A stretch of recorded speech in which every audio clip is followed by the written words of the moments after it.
There. That should probably fix it. Now the sound should be working. Goodness.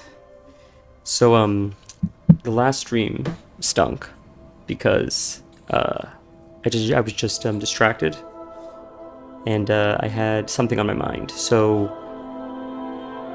I mean, I could tell as I was watching it. I did want to take it down, but the reason why I didn't is because people were watching it. People are still watching it. So if you like it, I guess it's not like I have like a shame or anything towards it. I could tell my head was somewhere else. And I didn't even really feel like streaming that night. The reason why I did it is because it was the night of the release, and you only have that opportunity to do it once. And it wasn't even I was thinking of like, oh my god, you're gonna get like hits or something. Nothing like that. I don't think I'm gonna get hits because I was streaming on the night of the release. It was just a fun liminal moment that you can only experience once, and that's why, because I wanted to capture it, I wanted to record it, even if I wasn't really feeling up to it.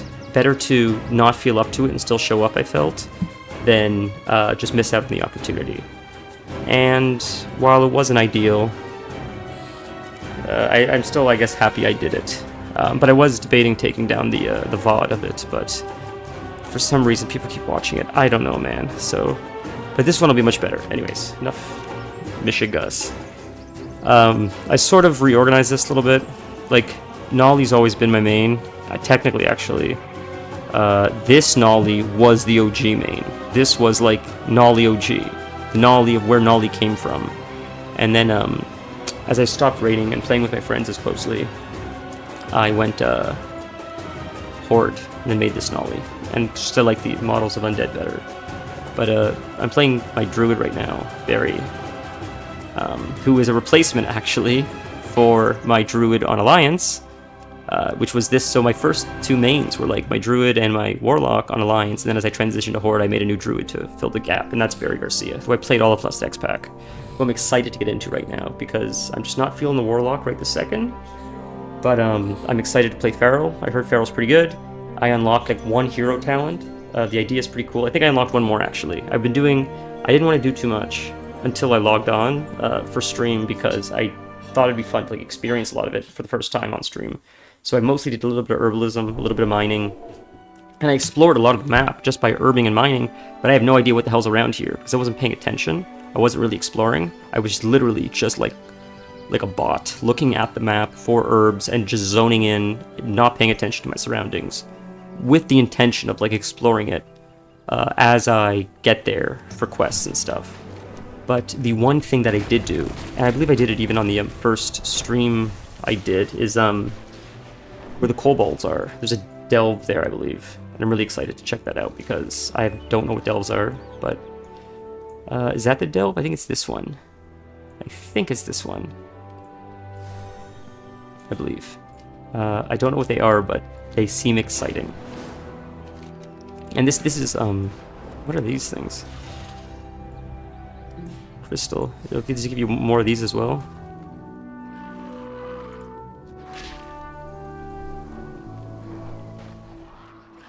Rewards unlocked from Renown. It's like a new resource or something.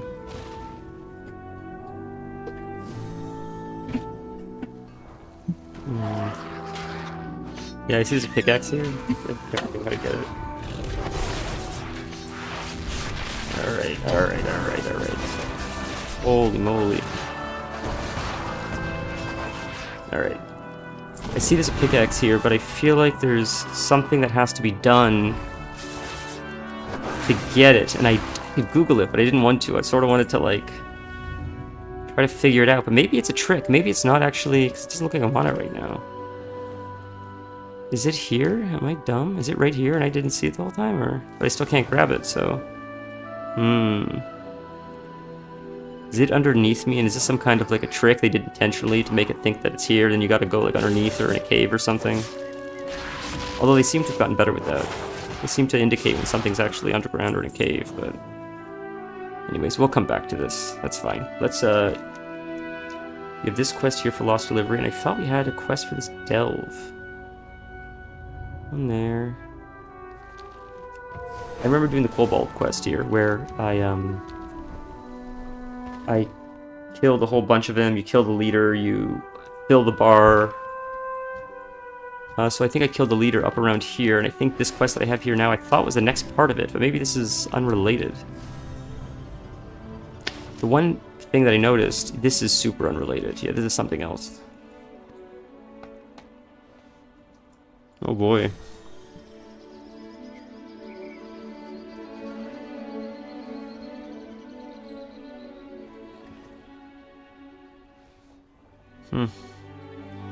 There's something going on here.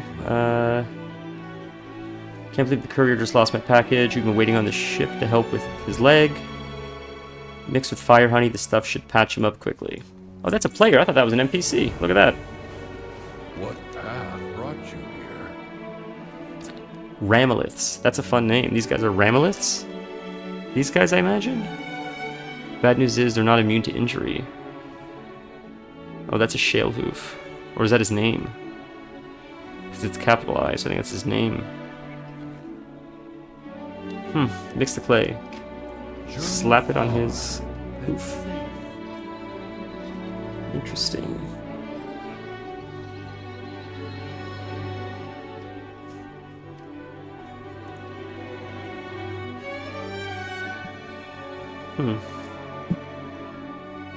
The music's really pretty. I mean, I was afraid that this whole X-Pack would be underground, but I'm happy to see that the zones seem very open concept. I didn't know why like Red Dead Redemption and Elden Ring seem so much bigger than this game, despite this game being way bigger than both of them.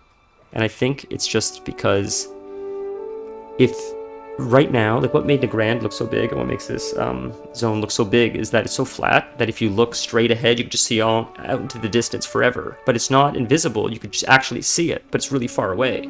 And that gives it like a field, I guess that field of depth, or that depth, even though that could still exist with mountains. I guess if there's a mountain blocking the distance, it doesn't appear as big because you can't see that far in the distance. And maybe that's just a stupid interpretation, but maybe it appeared like that to me because when I went to this new zone and I saw that it was pretty flat, and I saw that I could look way off in the distance, see some buildings, and I don't really know what those buildings are. And I saw someone that was a speck get a little bit bigger, they were coming towards me on a mound.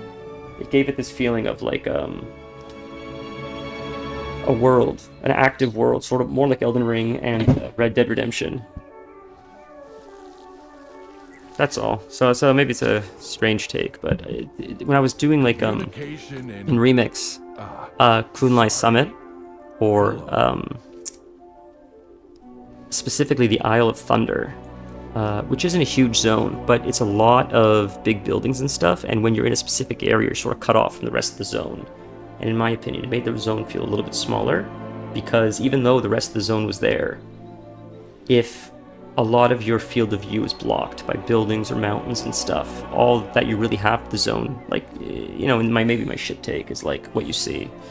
And I think what makes these games so special, at least to me, is that as you're existing in the world doing your own thing, you could see like other things are happening unrelated to you, and that makes the world feel more alive, at least in my opinion. And I think you can see more of that if there's a little bit more flatland or something. I guess invite to the guild. It's funny. I always wonder how people find me. Oh, hop shards. Haha, not the guild. Jesus, dude.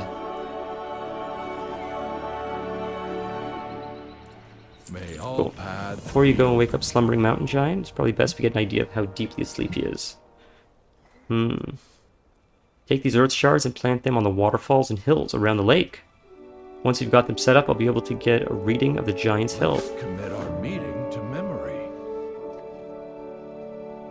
It's screaming at the dude. Meet us at the bank of the hill. Wait, we're not getting closer. Alright, so this is a bit of a, just a typical WoW storyline. It's like not very memorable, but the other quest that I did not long ago, where the guy is shutting down, and he doesn't want to shut down where I guess the rest of them shut down. He wants to shut down like overlooking the water or something. I thought that was a deeper storyline. I thought if that's an indication of like some of the storylines that are ahead for us, I'm hopeful because that seems to respect the player in the sense that like you're not just giving us vapid, boring storylines. You're giving us depth and emotion and character development, and I think people respond well to that. There's I believe his name was Bob Burnback, like a head of marketing department in a very large marketing firm, DDB, and he said that the customer is not an idiot, it's your wife, meaning you treat your wife with respect, you should treat the customer with respect. Don't treat them like they're dumb. If you assume they're smarter than you give them credit for, and you advertise to them in a way that shows that you understand they're not dumb, they will respond more positively. And I think a lot of people talk down to their audience because they think maybe they're not as smart as they are for whatever reason, and generally blows up in their face. The people that understand, I think Deadpool is a really good example of that. The success of Deadpool is because he understands his audience. It's fairly intelligent. Some of the humor is fart jokes. Some of the humor, though, is like deep references to Marvel stuff, and the audience responds probably more favorably to the Deadpool movies than most Marvel movies in recent history, and that's because he respects the audience and respects the original material. And I think the audience responds well to that, and WoW appears to be doing the same as of late by having more detailed storytelling with deep emotion and complicated storylines and more gray morals instead of just good versus evil. Like, gray morals is more interesting in my opinion. Anti-heroes are more interesting. That's why we loved Illidan so much, right? Illidan wasn't a good guy per se, but he was interesting. I don't know. Those are just my takes. I thought Sylvanas was way more interesting than Thrall, personally. I like Thrall very much. But, like, you know, Anduin, Thrall, like, come on. Varian had some edge to him because he was a good guy, but he hated the Horde. So he almost struggled to work with them in spite of having a common enemy because he had that edge to him. Anduin is just a little bit too... maybe this X-Pack are changing that. But he was always too goody two-shoes, and I think that's why people had a problem with him, and that's why I'm starting to see now he's transitioning a little bit to have a little bit more of an edge to him, which I think is neat personally. Tell me what drives you. Okay, so we're just remember when we used this clay? Okay, run out of clay. Fortunately, we can bring me wet elementally charged silt. Use it as our... So we're helping the giants. Okay. Again, this is like a boring storyline, but I'm hoping to get to the delve soon. I think this is a completely different quest though, so I may just leave this and go try the delve. A lot of my... Yeah, this has nothing to do with the kobolds anymore. So I'll pick up the quest. Very cool. We'll come right back here. Let's go try delve. Because I think I finished all the quests around here. Unless, oh, the foraging for memories. Is that related? My goodness. I think I remember what happened now. Okay. Okay. I think what happened was, I had a quest in here, down here, and I got distracted and went back to Orgrimmar. That's what it was. I think it led me here. Yeah. I have to do this as this guy calls this stuff out. Speak freely. Okay. Yes. This is where I was before I left it. Right. Cool.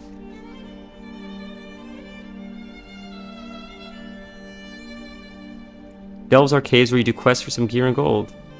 Higher tier, the better loot. Oh, awesome. Thank you, man. Cool. May all paths be open to you. Sort of sounded like Torghast when I was first learning about them, but I imagine they learned from Torghast and probably improved on it. Or...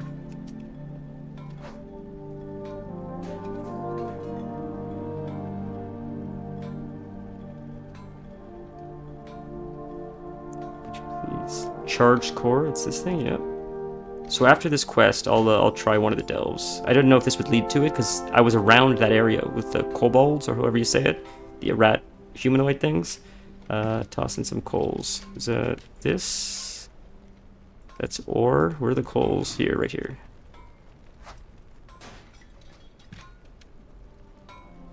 Charged core. That's this thing? Charged core. Jeez, it's so,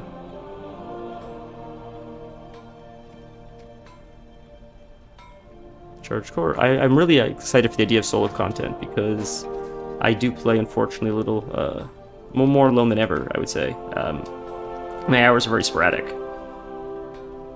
Need more heat. Toss in some coals.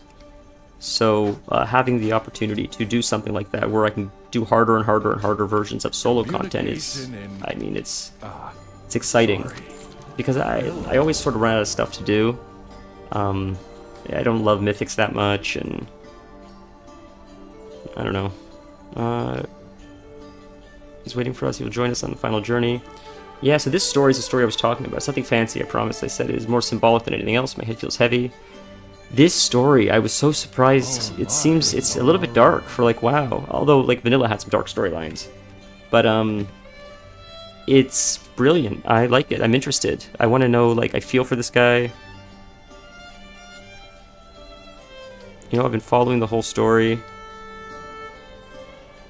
I find the NPCs in WoW are very stiff, and it's hard to often feel for the characters. But this one did a good job making me feel for them.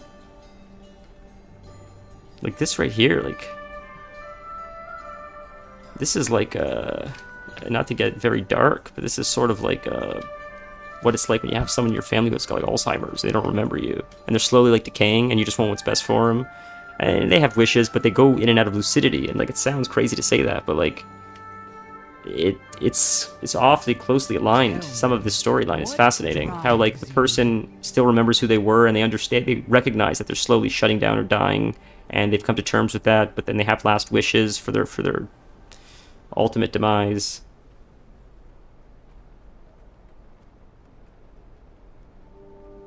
Wow. So he ran out. So he left. Okay. Wow. Confusion's last symptom before a shutdown. Our memory is finite and starts overwriting. The more an earthen exert themselves, the faster their energy depletes, and they lose memories.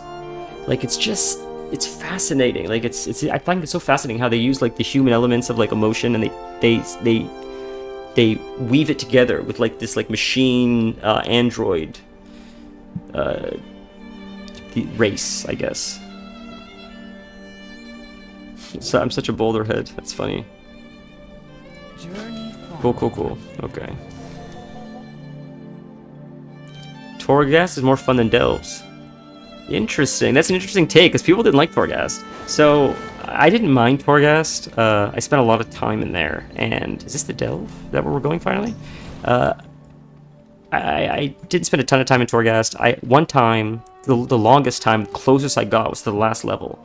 My demon, I was playing my warlock, my demon was crazy jacked. I didn't do the damage. My demon did the damage, because as a demonology warlock in Torghast, you can put all your points into your demon. I guess hunters could do the same for their pets. And there was a ledge I had to jump down to get to the next level. And as I jumped down, my demon bugged and got stuck there, I think.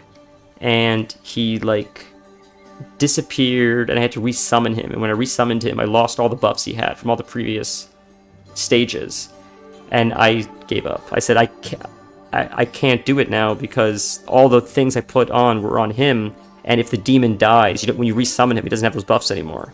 I don't know if they changed that later, but after that happened, it put a bad taste in my mouth, and I stopped altogether. But I want to go back now that it's long over and I'm super overgeared. It's just to get the rewards. But anyone that did it while it was live is that's crazy.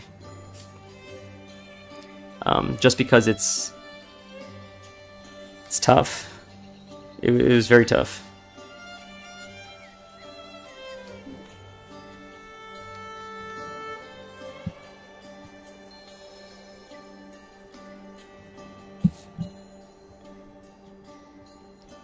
Okay. Communication. Must be around here somewhere. Right here? Oh, the lantern. Lantern, charge core. It's blue, the bottom side, carving saying made by Gorgon, a dear friend. Very nice. I was right there. What path brought you here?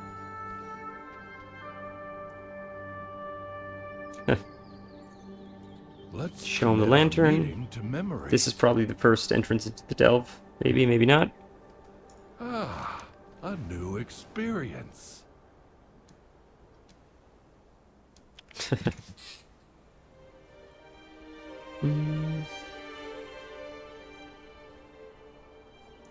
Journey They say on. boomkins were crazy overpowered in Torghast. It said I heard that boomkins and shamans, but specifically boomkins, could just use roots. I think they could put all their points into like roots doing damage, and you would just cast roots on everything, and it would just tick and like wipe all the bosses and everything. It was a very interesting concept, Torghast, for sure. Speak freely. No direct. Did you ever clear all the floors? Follow no directives but your own.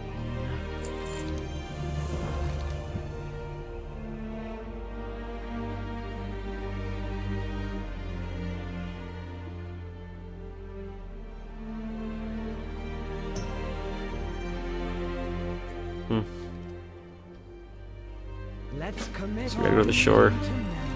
Okay, it's all the way down there.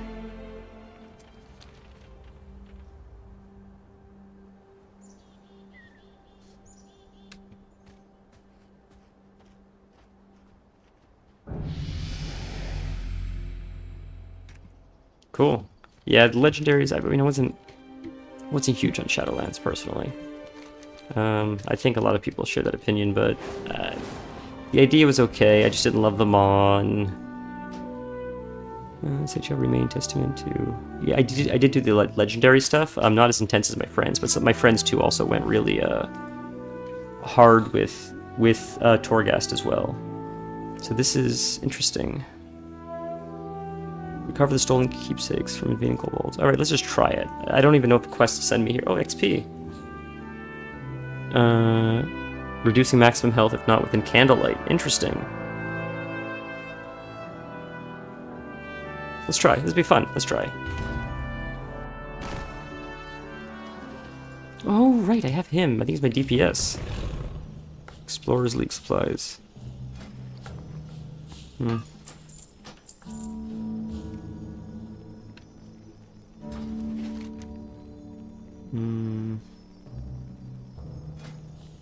I see. I can make him a healer or DPS. That's DPS is fine. And you? Do you come with me too? So you've come to aid us with the kobolds, seized the location, stolen several valuable artifacts. You've taken the helm. The tomb was built in his honor. If you recover the artifacts, I will allow you to access the treasure below. Can you tell me about the darkness of this place? Something dark followed them here. These candles keep it at bay. Oh, those candles. You will be depleted of all your strength if you stay too far from the candles. Okay, why do they want the items? They've never been so bold to attack one of the catacombs. So they want, I see. They're like loot goblins, our treasure room. The little value to us, illogical as that may seem, it is filled with that which given. I wonder if they want the candles, because they take candles. Let's discuss something else. Oops. Will do. Will do. Grab one of those enchanted candles to stay safe from these shadows. Interesting. Consumed by dark vision. I see, okay. Candle gets weaker when you move. Watch your steps. I see. Wax is consumed on moving. There was a Neil Gaiman story called... goodness, what's the name of it? Let's get that rare. Time to go all out. Stardust. It was called Stardust, I believe, and the character had a candle that... Oh, cool, it doesn't go away when you just sit in place. That's what I thought. There's a character that carried a candle that illuminated everything in their path, even when it was dark. But I believe the candle... I thought... Or no, the candle, I think, teleported you as well, if you needed it to or something, but it was constantly burning down the wick, and they had to move quickly, and that was... I guess the candle burning was It's a magic candle or something, but it was sort of like a similar kind of idea as this. It's like you have a limited time. Every time you move, the candle like slowly goes down. Something along those lines. That's interesting. It's like the Azure thing. Wow. So this delve is like they've taken. I see what's happening. They're implementing all these systems over the X packs, and then they're like, all right, we'll take this from this, we'll take this from this, and like we'll just make an amalgamation of this new thing that we call a delve. Because this is from that I guess it's in Torghast too, but the Azure Arena thing from the last X pack. Wow, neat. That's more like it. Okay, so the candle's still going down, but we have another candle, so I'm not gonna. Damn. So it sucks because it ate up my other candle charge because I was at 60 still. So now I just lost 60 for nothing. I was trying to wait to grab that. I'm sure there'll be enough candles here, but it's not the point.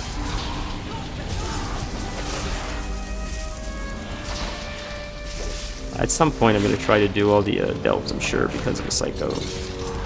And any solo challenge I'll do, because then I can just do it on my own time. But often my schedule is a little bit strange, and I generally don't have the same sweat mentality as a lot of my friends. I do stuff that's too casual, so that's why I thought streaming eventually I could get people to join Discord, get a group going to do some fun stuff, because if people are casually minded like me, then we can do casual stuff, not have to worry about like getting pressured from the people that want to be sweats. A lot of my friends, God bless them, but they're like sweats, and they do like Mythic 10 plus, Mythic 20 plus, or 15s. Like, good Christ, man. I just want to do like a 2 and chill. Not that they won't do that with me, but I could tell like they don't need to do it. They're doing it just to play with me, and I don't want to hit them out, waste their time. So I figured at least if we do it with a Sanctuary, does that increase it? No, it doesn't, so I just gotta move. Hopefully I didn't waste my candle here.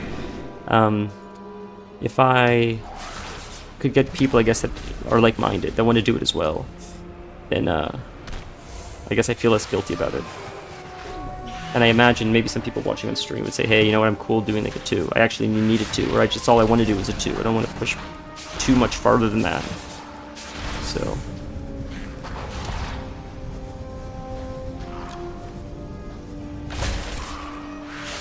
yeah.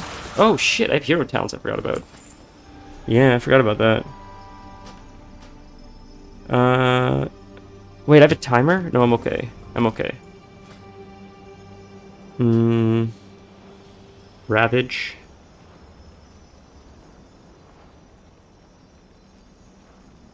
So, wide arc, dealing physical damage. So it's not an extra ability, right? It changes Ferocious Bite to Ravage, it looks like. Yeah, it's passive, right? Or do you get the ability to? Rip and Rake have a chance to cause Bloodseeker. Oh, dude. No, I want the bleed build. I always want the bleed build. I like bleed.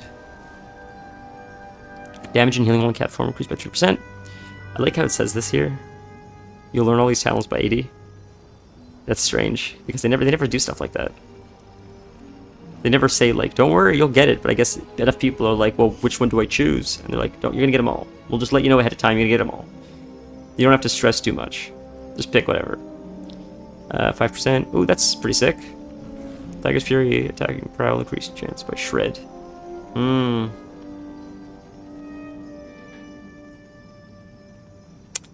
gonna go with that one for now. That seems pretty good. And I like the extra healing. Oh, we have another one as well? Your regrowth healing. Yeah, that's sick. Regrowth is this, right? I think it's that one. Healing you receive is increased by 4%. Let's try the regrowth, because I think I always change it, but I think this is regrowth, right? Yeah, that's huge. That's a lot of self-healing. The 25%. Regrowth is mostly what I use anyways, when I get the proc for the Ferocious Bite, so it's worth it. Okay, now enough boring talking. Let's move on. I don't know. I'm trying to be conservative with the candle, but I'm trying to explore at the same time. I don't know.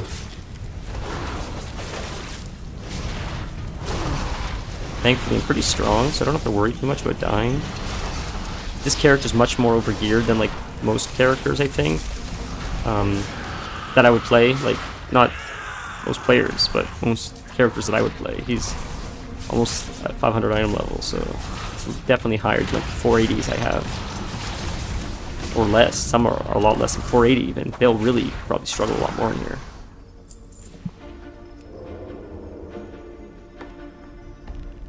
Rope pull. Where am I pulling it to? Oh, you just pull it out. Oh. I see. Okay. Hmm. And I'm losing candlelight by doing this too. Puts a candle over there.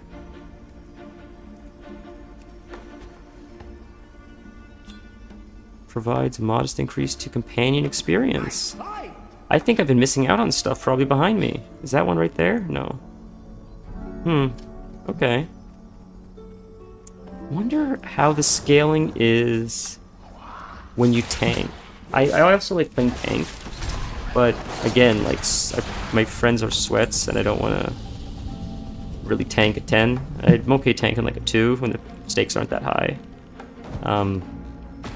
But this looks like it's somewhere where I could tank casually. It's not as like intense as like a Mythic Plus. So I wonder how the scaling is for tanking. I'm sure it's great. I'm sure it's fine, but it'd be fun. It'd be a fun opportunity to be able to tank these. Because you can still do this in a group event, a group setting, which is nice. I love the idea of being able to play a tank, go play with a healer, but just the rush, like I'm such a neurotic psycho that the anxiety I get from Mythic Plus with the timer constantly ticking, like it's an episode of 24, is just enough to drive me just mad. And I've done it before, but it's like, it's almost too, I can't have, it's almost like I'm struggling to have fun because I'm so goddamn anxious. Because I'm like, the timer, there's so much pressure, especially if I'm tanking.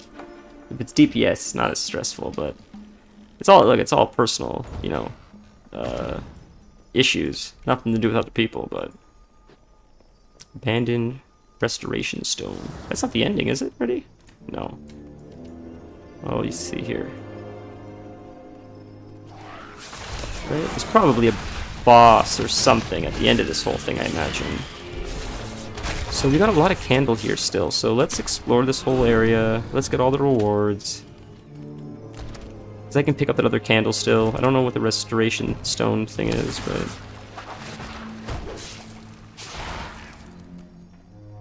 Explorer's League supplies. Oh, maybe that's how you heal?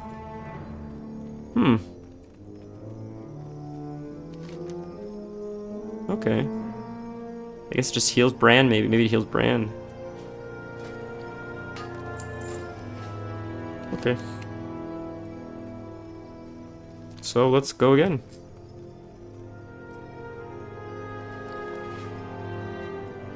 I don't know.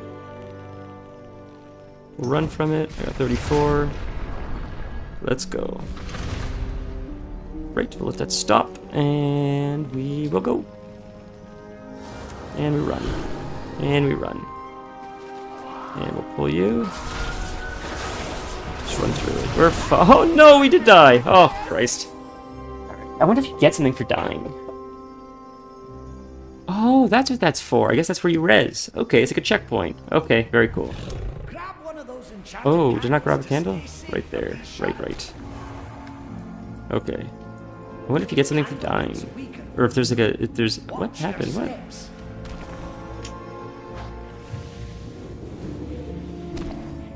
I wonder if there's a penalty for dying.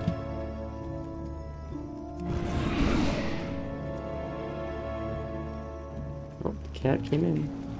Ooh, almost ran in. That cat distracted me. Okay. We will go here. There's a thing in the corner. We don't have to worry. Hey, you're weird looking. That's a weird looking. He did it in combat. Okay.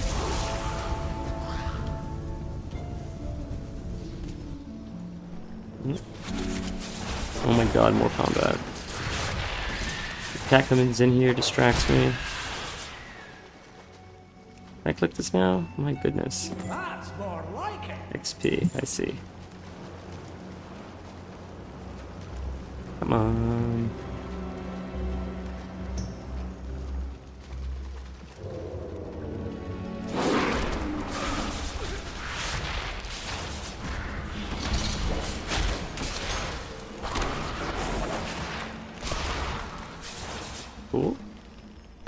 Grab that.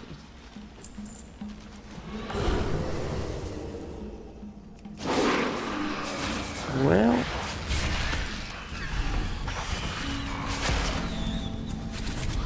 Put on your box, your bag. Got a paper bag the other day at the store when I went to the pet store, and the cat loves the bag more than anything that was in the bag. Anytime I get a bag, grocery bag, or any kind of bag, I usually have to keep it for a few days until she gets sick of it, because it's her favorite thing. And it breaks my heart to take it away from her. It's just a bag, I don't care. But I don't care to have a bag in my house, but the happiness it brings her is just... it's worth keeping a bag in the house for an extra day or two. They don't belong to the first Earthen to ever be shut down. Interesting. You have to wonder what happened. So, like, when the first Earthen gets shut down, then everyone's like, wait, that's a thing? That can happen to us? Is that gonna happen to us? You have to wonder. And something else is, when I pop my Convoke Incarnation, I can do a second stealth. And if I'm by myself, if I'm not like in a Mythic Plus or something with the group, oh, that's it. That was fun. If I'm not in a group, when I use my second stealth mid-combat, like Vanish, it resets the mob. But I wonder in here, because I have an NPC fighting with me, if I can, like if I'm a rogue, I wonder if I can use Vanish without resetting it, because they're still targeting the NPC, so combat shouldn't reset. I wonder if that will work like that. I hope it does. That'd be cool. Hey, he cheered at me. So, that was fun. Well, it's our first delve. That was very interesting. That's not really what I expected, I'll be honest. And I wasn't disappointed. It's just not what I expected. And this is gold? Sir Gold. Cool. Druid be nimble, Druid be quick, Druid invoke the power of the candlestick to increase movement speed with 20% and haste by... Alright, dude, I like it very much. I like a poem, and I love a pun. Ancient Curiosity. You hold the relic and discover a shimmering glow emanating from it. This looks important. The Explorers League would be interested in this.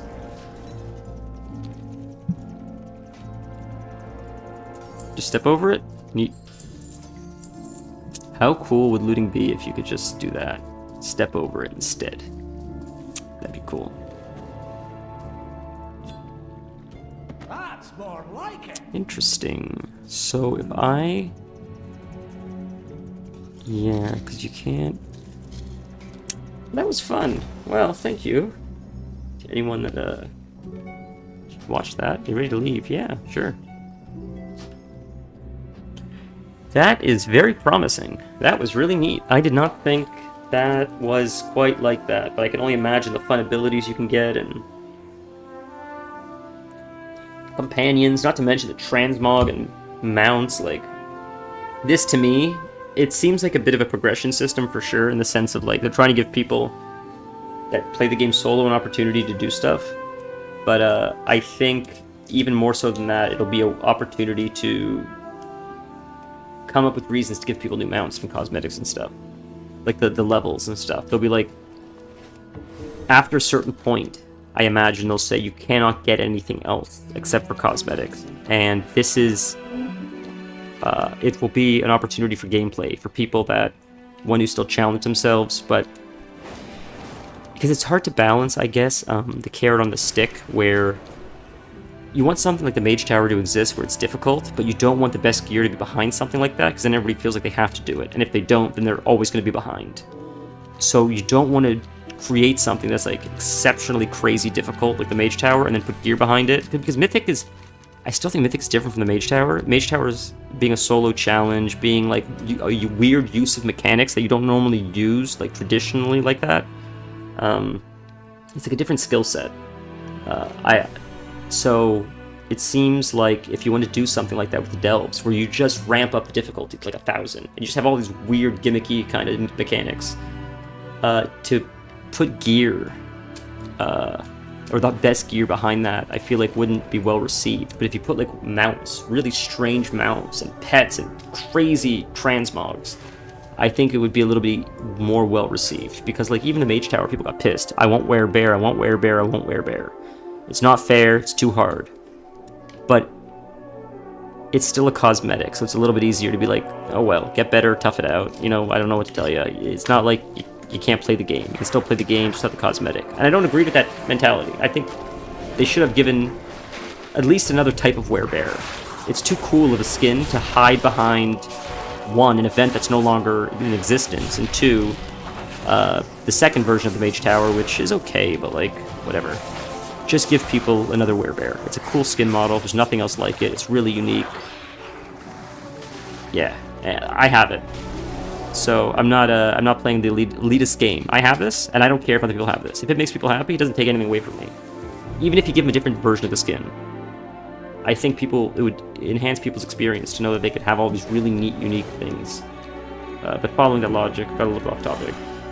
I think Delves is a huge opportunity, especially at the higher difficulties, to have really crazy, unique-looking mounts. So the people that really want to push the cutting edge of Delves will have mounts that they can show off in Stormwind. That doesn't put them ahead of anyone else in the game, but it allows them to show off their hard work, if that makes sense. I don't know. Maybe a shit take. I'm sure someone on the forums will find a way to poop on me for that. Very quickly, though, I'm going to go back to the main city. Because I wanted to check the, I forgot. And I'm so close. I wanted to check the, trading post. I forgot that it's a new trading post. And I wanted to get the Darkmoon Faire buff. Because I forgot it's a Darkmoon Faire. You get a little bit of experience bonus from that, too. So, may as well. I hit level 72. I'm leveling pretty quick. Not even trying to level. I hit 72 mostly through mining and, a few quests, but, like, herbing like this. Just casually. So that's cool. It doesn't feel cumbersome. I know people were complaining that something got nerfed or something. I don't know. I wasn't really home to play. I've been missing the game came out, and then like a day later, unfortunately, I was scheduled to go to the hospital to get some tests done and stuff. So I only really got to play the game for like a few hours here and there, very sporadically. And by the time I came back, all the nerfs came and left, and people complained, and other people were already burned, and other people already leveled. So I'm like, it's all the mess is already gone. I know no different. Because by the time I logged on, everything was already more or less changed, so... I see that mount, and I imagine that's one of the things you can unlock. Interesting.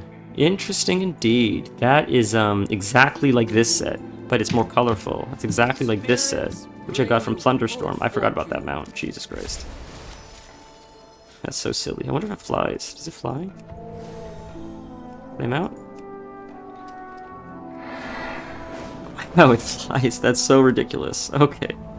Sick. I don't know what the hell I was talking about. Oh, yeah, that set is this set. This set.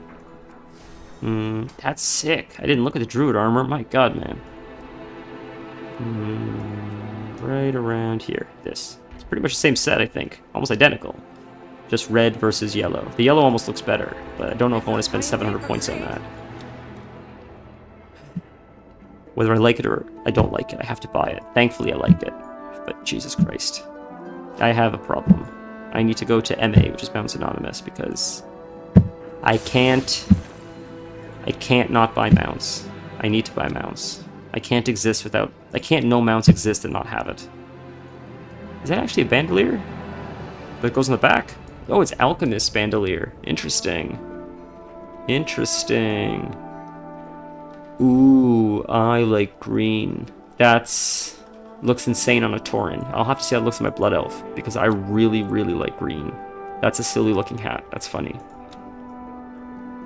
That's nice. Interesting. I don't know if I'd love it, though.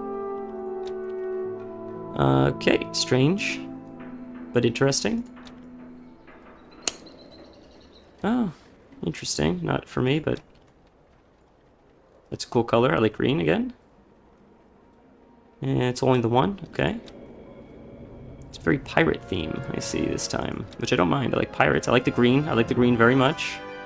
Just some of it's a little bit plain Jane. I'm a little bit of a... that's an interesting sword. I like how that sword's so big. For a one-handed sword, that's pretty freaking big. Interesting. I like very flashy stuff. Those I may get, and the reason why I say that is because you'd be surprised, like, what you can do with weird transmogs like this. That's a one-handed sword? Interesting. Very interesting. First you had my interest, but now you have my attention. Interesting. Again, you can do some interesting transmogs with this. Because if you can't see the belt, if you hide the belt because you're wearing like a tabard or something and you just see this part, you can dress it up in interesting ways. I may get that hat. That looks funny on a Tauren. Okay, I gotta get these. I love these for transmog. Usually I do one, and it looks sick when they're running, but green, I'm not even gonna wait. I'm just gonna buy it right fucking now. I don't care.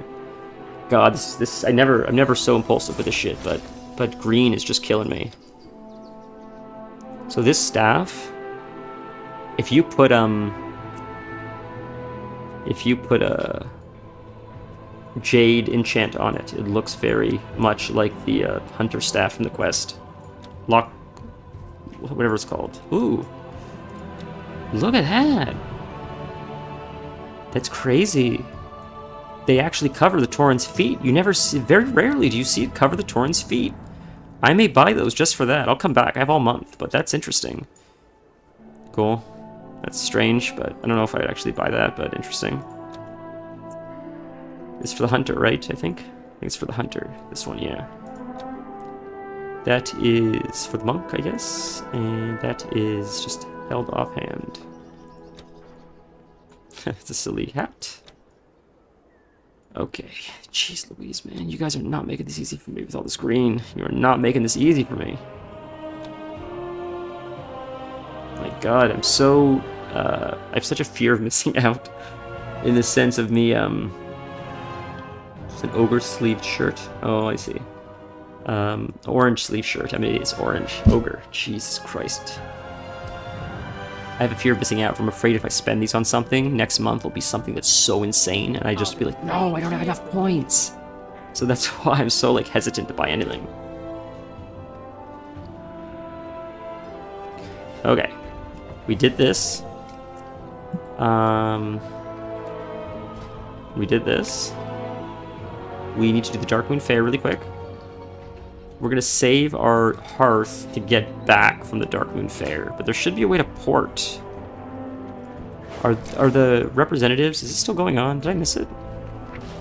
No, it's just started. The representatives I thought would be in the city somewhere, but normally they're like posted all around. But I don't see them. I'm still trying to get used to the city as well. That's another thing. Like, I don't fully understand where everything is, and I'm starting to click, but it took me almost the entire X-Pack of of Eldraken to get it, which I'm not proud to admit, but I'm so ADD. Are you kidding, dude? Are you fucking kidding me? Jesus Christ, brother, that's wild. Jesus Christ. Wow. I get so excited for mounts. That's all I care about. That's all I care about are mounts. This whole game is just an excuse to farm mounts.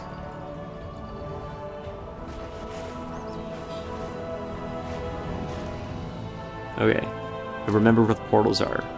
So far, so good. No Darkmoon Fair people here, but maybe they're not here. I don't know, man.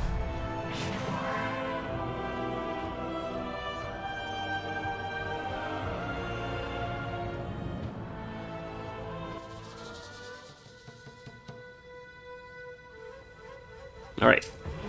Quick. And then we'll go back to questing. I know this is not exciting, but it's a chill stream, so, you know. Alright, quick. I do have stuff I could probably even send him to do some of the extra quests, but I'll do it after. And I don't know if I'm going to keep herbalism and mining on this guy. If the bots are too bad again like they were last X-Pack, like what's the point? It's just so disheartening to even try. It used to be a good way to make gold. If it is the beginning of the X-Pack, I may do it, but I'll see how it is, how they sell over the next day or two, and if it just like stinks because I'm just being like flooded, if the market's being flooded with bots, then I'll just pick something else. Maybe I'll do like engineering or something. I haven't played like I haven't really done professions much in the last few X packs. Especially Dragonflight, I did not like the Dragonflight system at all for professions. I thought it was just absolute dog shit, but people seem to like it. King's honor, friend. Go with honor, friend. Be careful. Okay. So we got 3 more to hand in at least, and then we'll pop on the back here. Then we'll hop on the Light bless you. For the Alliance. the merry-go-round, and then we'll hearth out.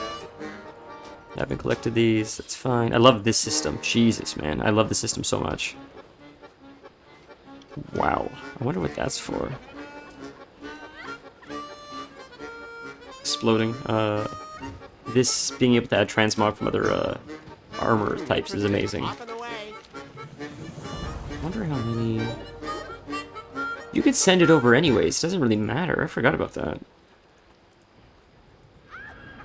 Right? I can trade it? Yeah, I can transfer it, so it doesn't really matter. Okay.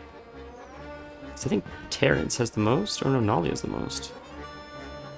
Terrence used to have the most. Now Nolly has the most. Interesting. I'm still collecting them because I bought all the mounts and all the stuff, I believe, more or less. I have more or less all of the cosmetics and stuff like that, but not some of the older new transmogs they added, but I'm waiting for a mount to drop, and for that mount to be worth like 50,000 tickets. And I'm pooling it because I know there's going to be some kind of crazy unobtainable thing that's going to require months of farming and people are going to complain about it on the forums. But hopefully I'll be able to buy it when it first comes out because I'm the psycho that does this every month and then saves it. And saves it for months and months and months. I'm not going to do this on stream. I'll do all this profession shit later because this is boring as fuck. Let's just Hearth Thunder. Whoops. Let's just grab the. Grab this too. Well met. We'll grab this. Be careful. We'll hop on the Ferris wheel or whatever the hell it's called, and then we'll go back to questing a little bit. Forgot about that. Greetings. Seems like such an unnecessary, redundant step, but I guess for the sake of the experience, I don't know.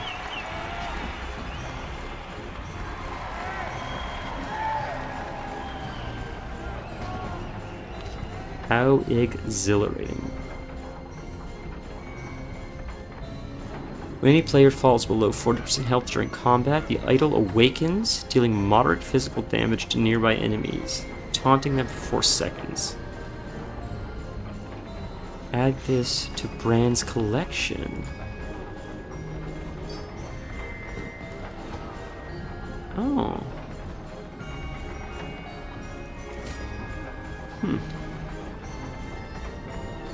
Interesting. So that is something unopened in your collection. Oh, the mount. Oh, I forgot about the mount. Huh. Okay, we're definitely... What is this now? You hold the relic and discover a shimmering glow emanating from it. This looks important. The Explorers League would be interested in this. Use and equip the I did. Didn't I do that? Okay. Plant a seed. Yeah, that's... Last time, I think last X-Pack had that too. That is not an upgrade, but I'm going to keep that. Just I like that. That's very funny. And I have these to hand in. The bronze things, but the vendors are gone, so I gotta wait for the vendors to come back now. Use that item yet. I love this Torrens specifically. I think the High Mountain is do they have the same voice as the regular Torren? I don't know, but I love the High Mountain voice.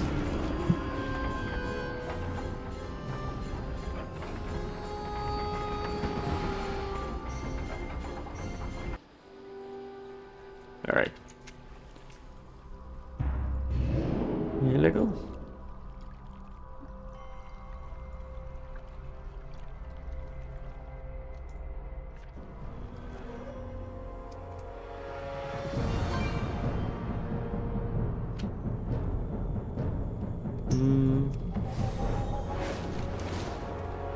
What is that? Oh, that's that thing, right? I forgot about that. Yeah, I never changed it. Okay, this I don't need. This I don't need. Let's see. Right, that was another thing. I wanted to, I can't destroy that. That's frustrating, dude. I can't even, and I go to the Heart Forge, ugh. I wanted to sell some of the extra stuff I had in my bag from the previous X-Pack. I've been trying to empty my bags before I left, before the X-Pack came out, before I left for the hospital, and the AH was just so bad, and it's still so bad that I just can't do it. I just don't have the patience. I didn't click that. Did you just port there by walking up to it? What was that? That was strange. I've never seen that before.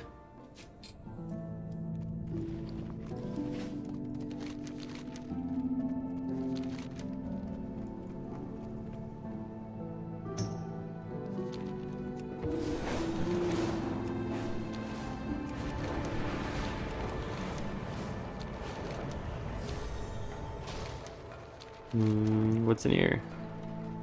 Is it in there? I don't think it's in there. I think it's above. Is it above? Is it here? Whoa. Right here. Holy moly, how do you get here, dude? The council ward has stepped away. If your directive is to make a delivery, leave it on his desk. Work cycle.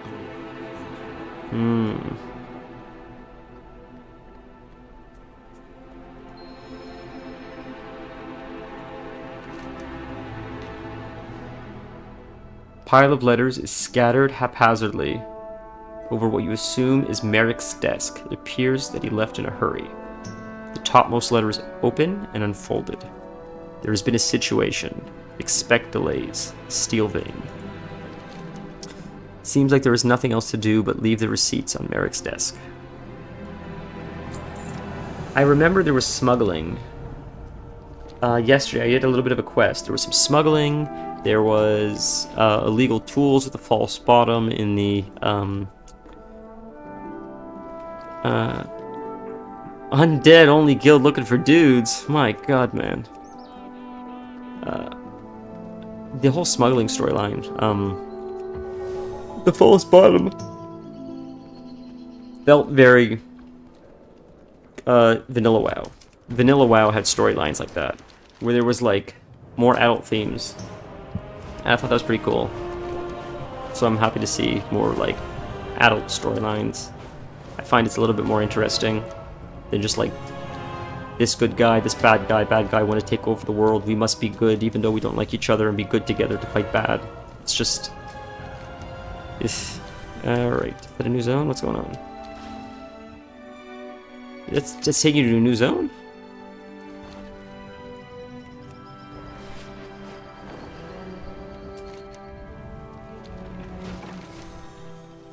What is this? I'm gonna hop in this?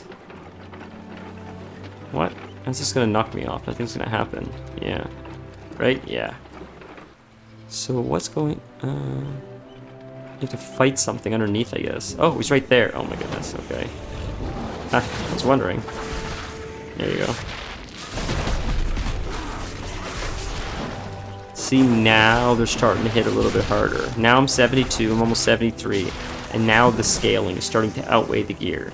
But I imagine I'm going to start getting more gear now as I do these quests, and it should eventually balance out again.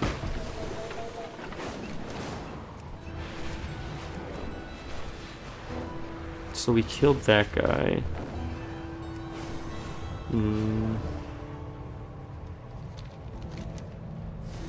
Alright, we'll hand it in really quick. I have to try to not get in the habit of flying too high. I hate it because it's sort of like, you don't get to enjoy the zones. You just fly to point A to point B to point C to point D. So at least if I do it like this, I get to sort of experience the zones a little bit more. Did I go the wrong way? Is it here? No. We are the Titans, men. Is it above? It's above. Above? No.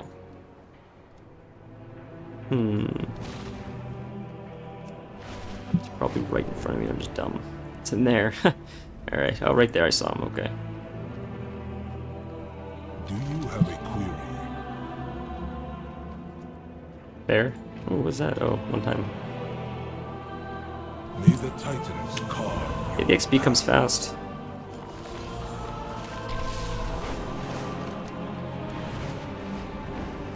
Is that actually an upgrade? That is still not an upgrade. We're still getting 460s. Okay.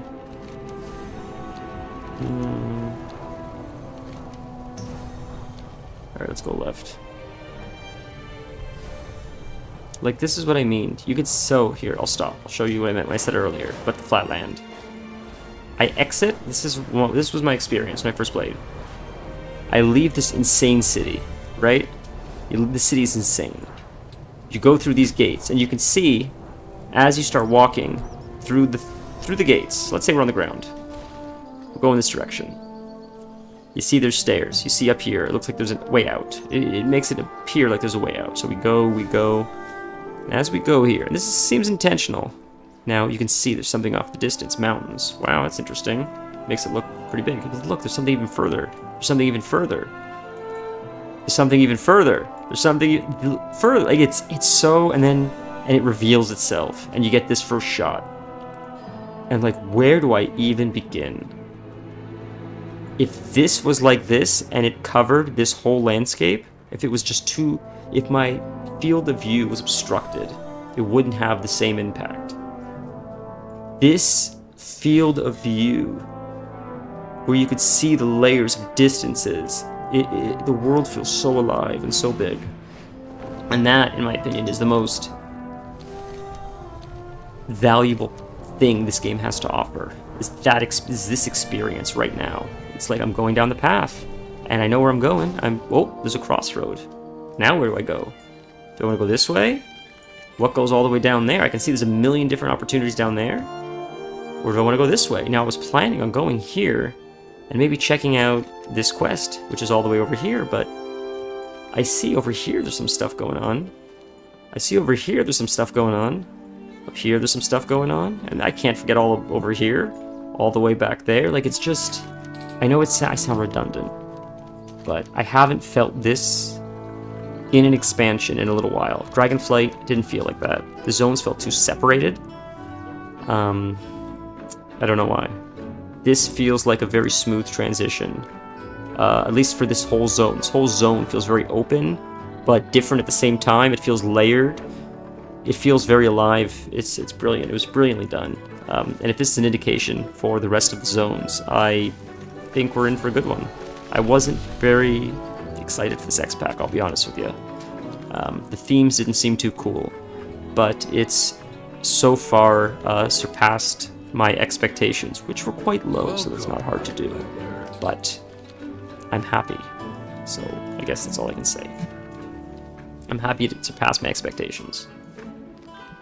But my expectations were fairly low, because I've been burned enough times by this game, which I love dearly. But at times it seemed like maybe I don't want to blame anyone particularly. I don't know if you want to say developers, leaders, team leads, whatever you want to call it. It felt like complaints fell on deaf ears and they're a little bit tone deaf at times, but it seems like they're starting to listen, which is nice. I find the elemental creatures on our isle fascinating. I'm not the only one. An old friend of mine named Ol Baerish, I'm not saying that name, resides out on Three Shields. Study the wild cloud rooks there. Haven't heard from him in a while. Maybe you should go check on him, would you? Let's commit our meeting to memory. That sounds like a Lore Walker show. The dude lives right here and you couldn't bother checking on him? We will persevere.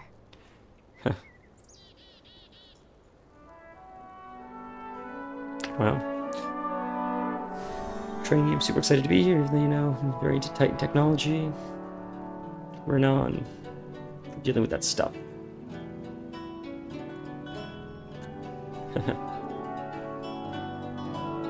200 years old. Holy shit.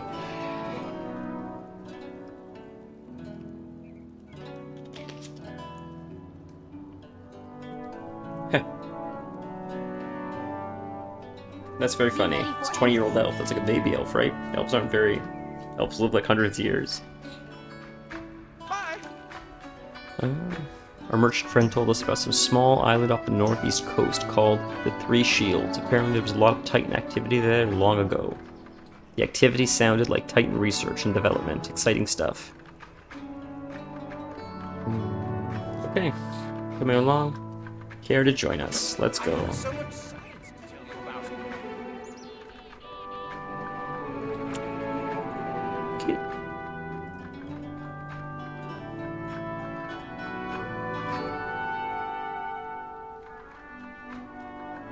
Just want to see what the dialogue said. All right. Let's work something out. Nope. Let's just pick up the quest. How are you? Oh. Kind of people in this town have given us sanctuary here. The least we can do is protect them from the dangers we brought on. Okay. Have a good one. We are no strangers to the Nerubian attacks. The King Tor well equipped to handle such a threat. Yeah, Dalaran blowing up is nuts. I cannot fend all of this town's foe, but you might be able to. Okay. See Slay you the later. monster. Safe travels. That's a cool looking dude. Wow.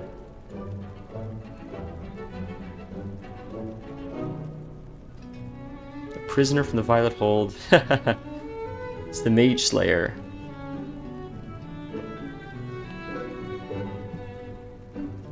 Interesting. See you around. I love how they brought in the See you later.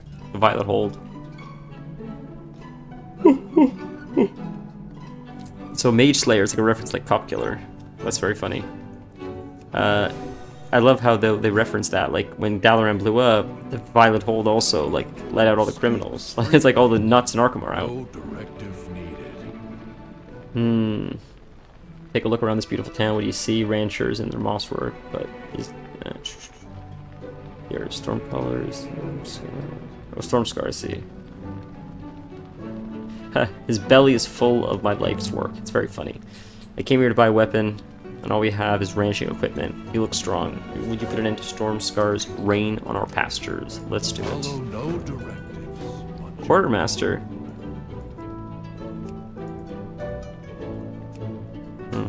Initiating restock. Okay, let's go. Ooh. First off, lots of herbs here. Lots of mines, lots of herbs.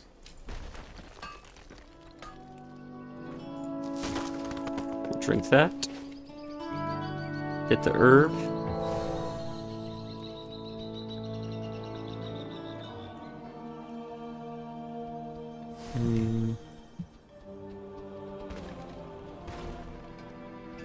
Is it above me and I'm not seeing it? Damn it. Good God, man.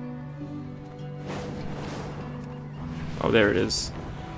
Yeah, it's a little bit tough to do this dragon riding sometimes, but we got it. I'm grateful they don't have the one that knocks you off. Good God, that was annoying. Oh, it was the worst. Wait, there's a chest here, right? Is it underneath? Is that it? That's it right there? Whatever that is? Huh. You just bring it back home, I guess. Just keep stepping. Oh, I see.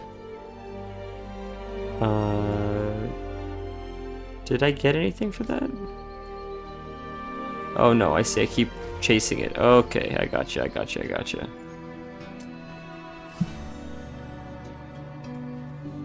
All the way back to the pen. Okay. It'll grab the other one after. And he is right here. That's him. Yep. Right into the... There we go. Oh, I see. He left it. Excellent. Flowers. Oh, a pet. Lil Moss Ross. Okay. That's sort of strange. Reminds me of my guy. This guy. Yeah, similar. Both red eyes, creepy, sort of demonic looking. What is that? A flight path? Oh, undiscovered flight point. Okay, let's get the flight path. Jeez Louise. Right here? Right here. What path brought you here? Now we got it.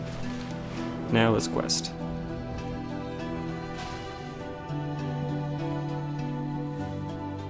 How did I miss you? Did I fly over? Nothing like the wind in your crags.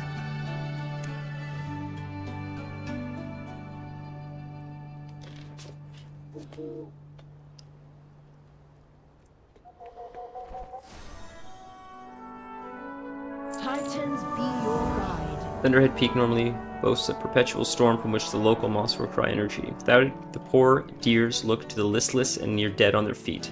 It makes them easy pickings for predators. To get moss production back on track, we'll need to get the bottom of the missing storm. But first, we need to beat back these predators before they turn the moss into gravel. Alright. Trust in the edicts. So these are, again, like, basic WoW quests, which is fine. Like, I don't have any complaints about that. You know, you sprinkle them on. Just basic villagers need help with villager stuff. That's what makes the game fun.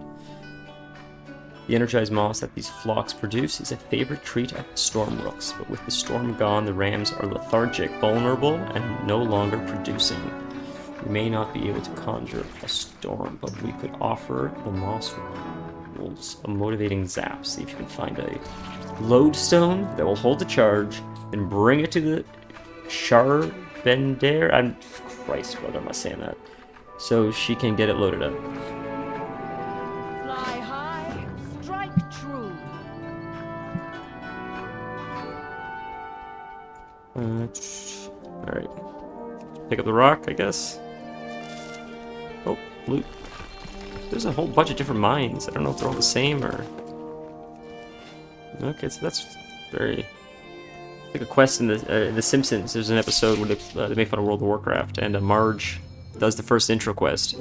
And the guy says, "Welcome to the world. I've sent you on a quest to find the magical rock."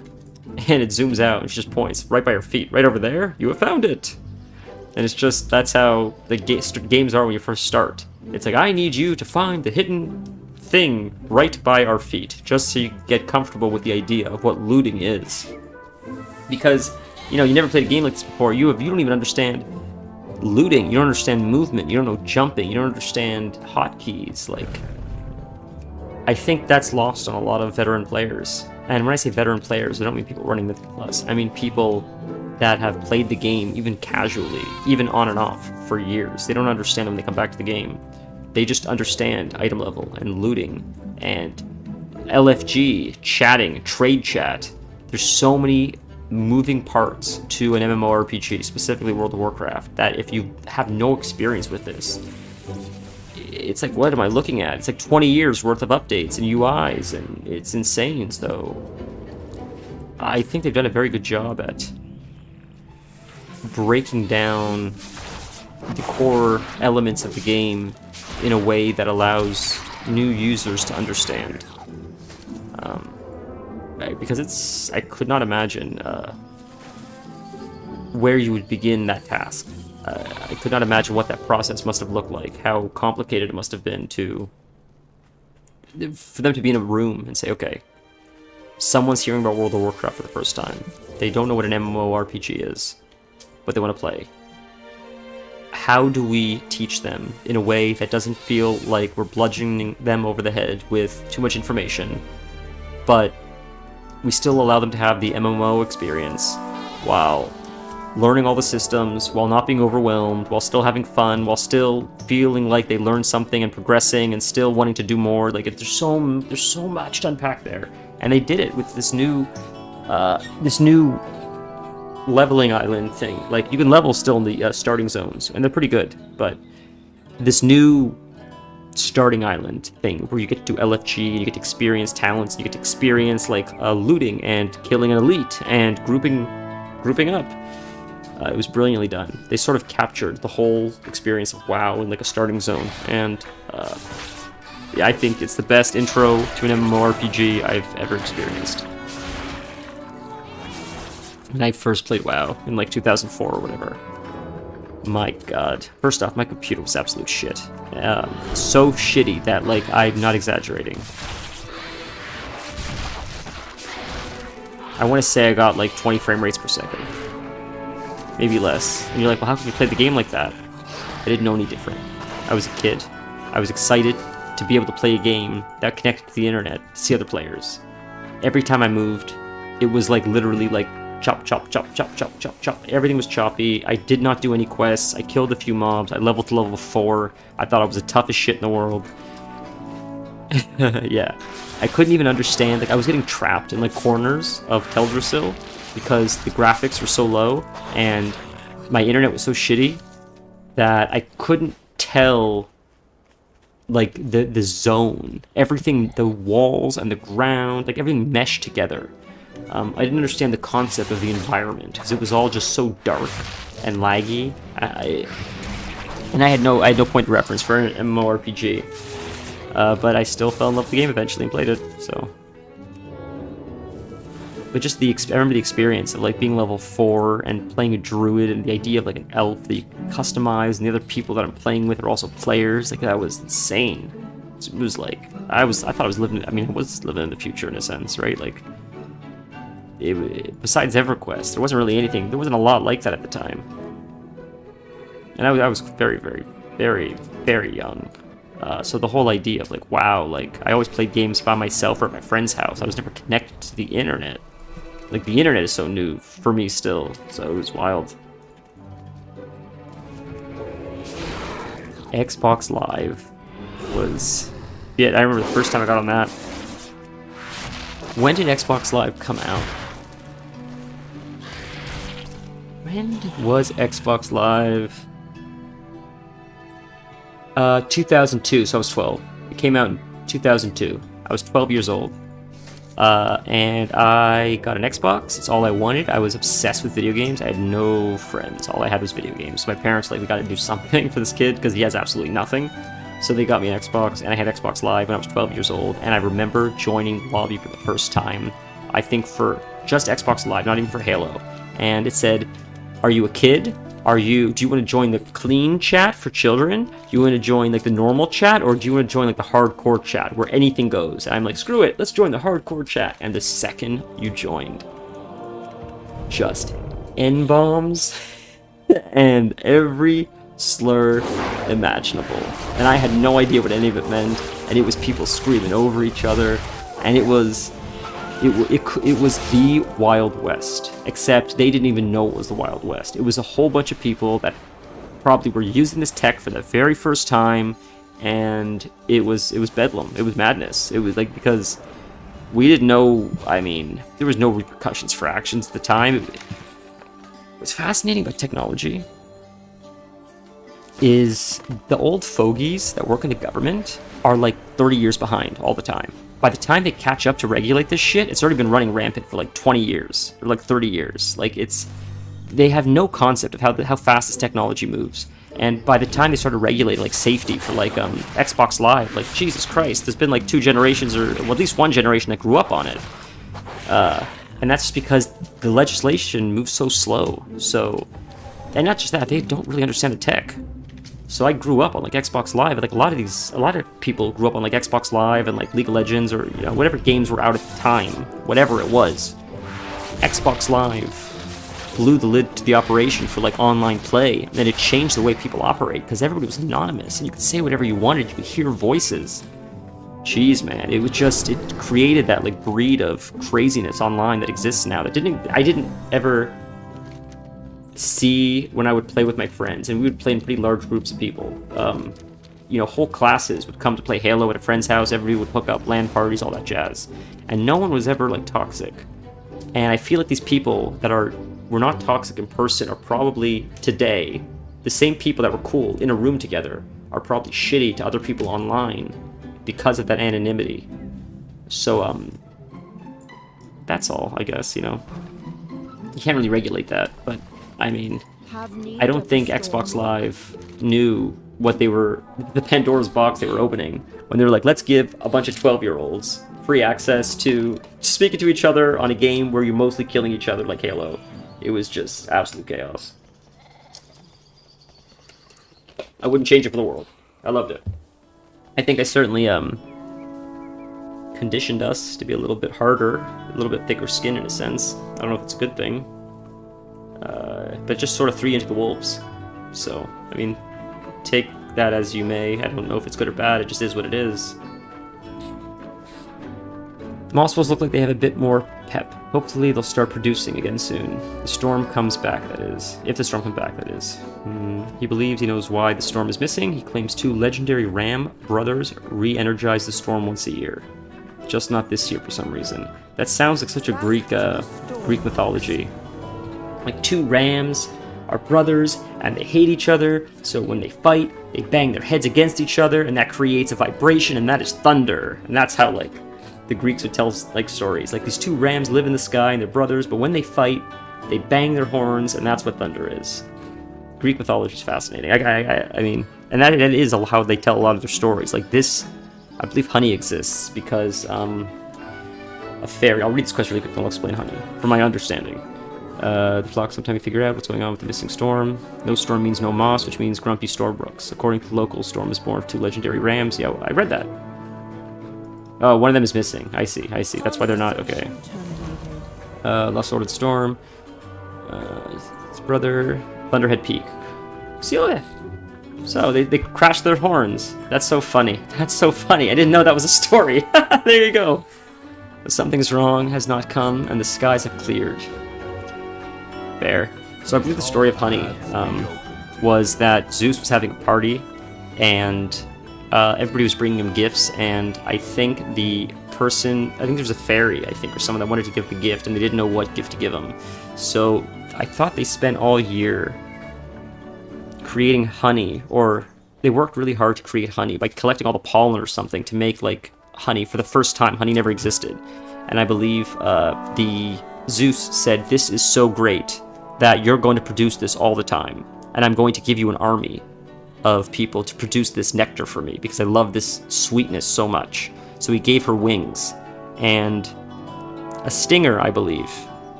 I don't remember why. Jeez, it's lost on me. He did give her a stinger and said, you can use the stinger, but it'll kill you if you use it. You can defend yourself, but at the cost of your own life. And that's essentially the story of bees and why honey exists, according to the Greeks. I'm basing this off of, I believe the book is called Mythos by Stephen Fry, and he narrates it beautifully. But Greek mythology is fascinating. They have an explanation for like everything.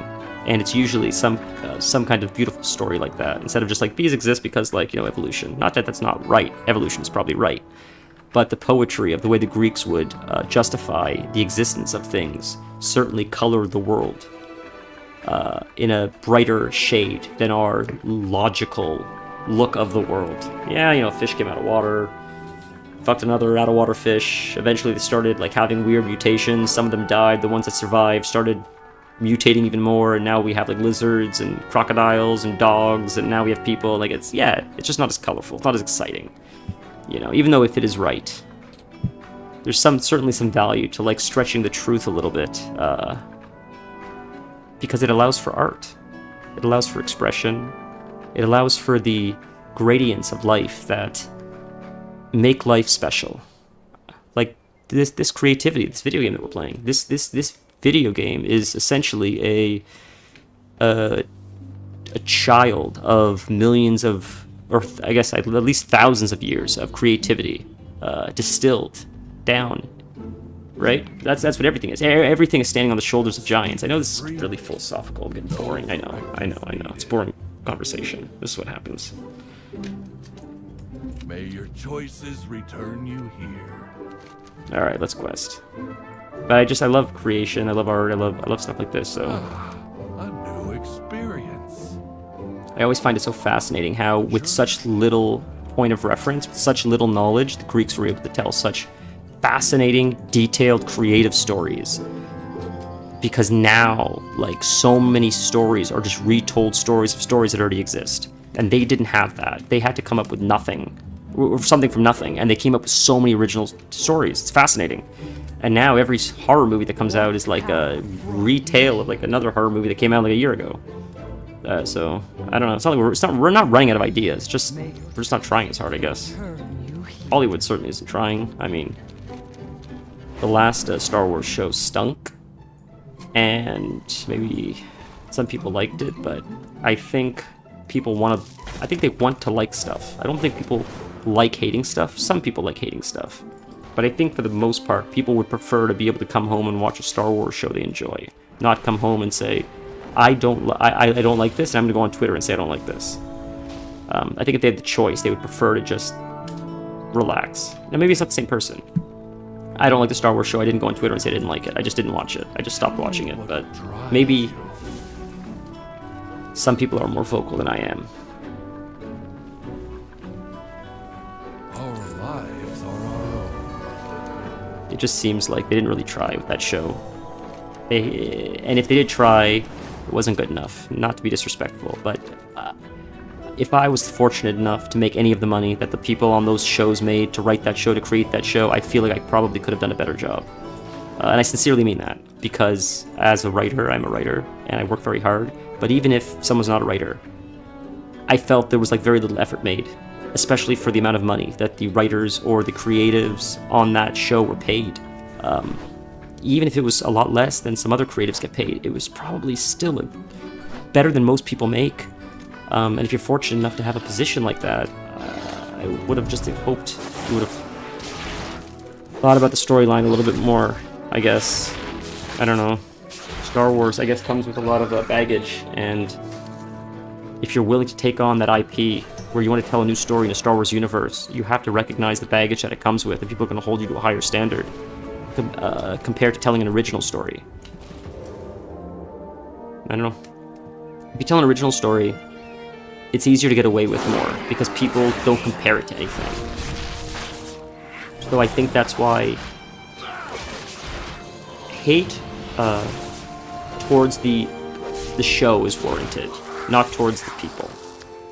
If you say this is not for me, this show stinks, I think that's okay, because the fans own a part of Star Wars. The reason why Star Wars is successful is because the fans are such diehards about it. They allow Star Wars to still exist because they'll still see movies with Star Wars in the name. They want to see more stories of the character, and that allows us to keep telling you stories. So their opinions are valuable. And I think when you deviate from what they love about the series, they have a right to share that. And they may not know what they like. They may just know what they dislike. And that's okay too. And sometimes that's why creatives get paid so much, because creative people can often, writers can say, this will work. We know this will work because this always works.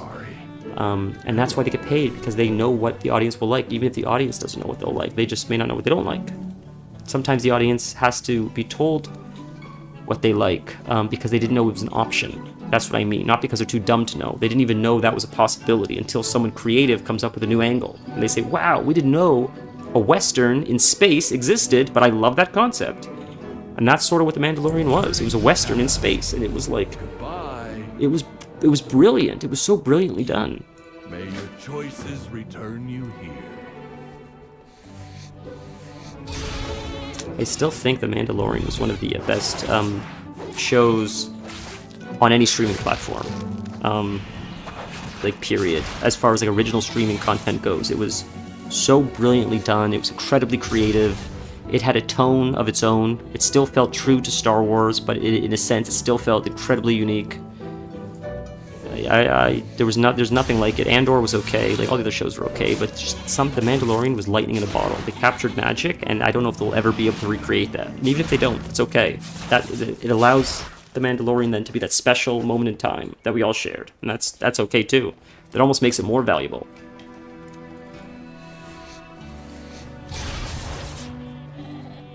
Okay. So we found this ram. He needs to be recharged. That's how I take it. We're charging him up, or extracting the moss to feed him, so we can run into his other little friend. I'm gonna be playing Elden Ring soon, too. I know I've been streaming only WoW lately, but I have Elden Ring lined up, I have Sekiro lined up, I have, a few other games, you know. I haven't figured out a stream schedule yet, I'm still trying to figure that out. I'm sort of all over the place, but I'm hoping to rein it in a little better. And in regards to like the Star Wars show, like the reason why I said like I could do a little bit better is because Star Wars seems very formulaic, where people don't really need too much of a different storyline. If you wanted to do The Mandalorian, that was a risk, but it worked. But if you just do business as usual for Star Wars, I think that fans would be happy with that. It's sort of like Marvel. People are very vocal about Marvel, they're not happy with it, but it still makes money every time.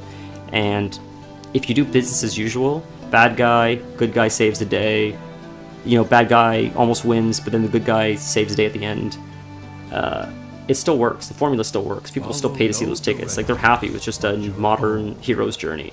You know, that's what Star Wars, the original Star Wars was, the hero's journey. You know, Luke is forced, duty is thrust upon Luke. Luke doesn't want to do it. He doesn't have a choice. He has to face the task in spite of him being, or feeling like he's unable to. And he rises to the occasion. And then he saves the day and becomes the hero. And he's better because of it, and he's different because of it.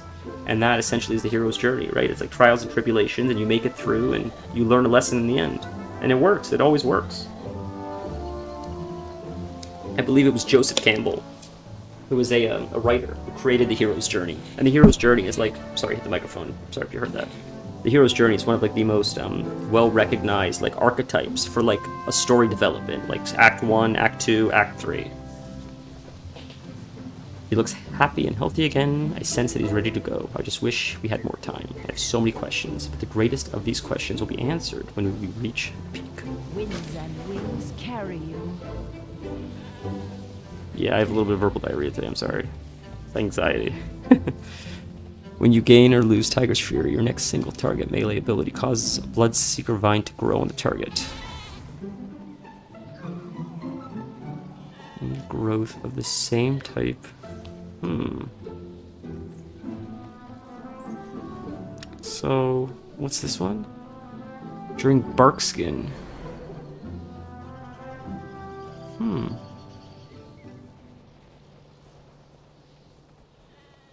You get them all eventually, I guess, right? So... Alright, we'll just go with it. We'll go down this tree.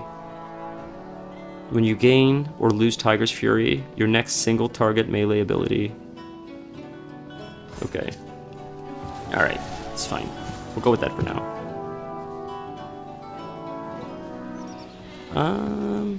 Do I just chase this guy up? Looks like it.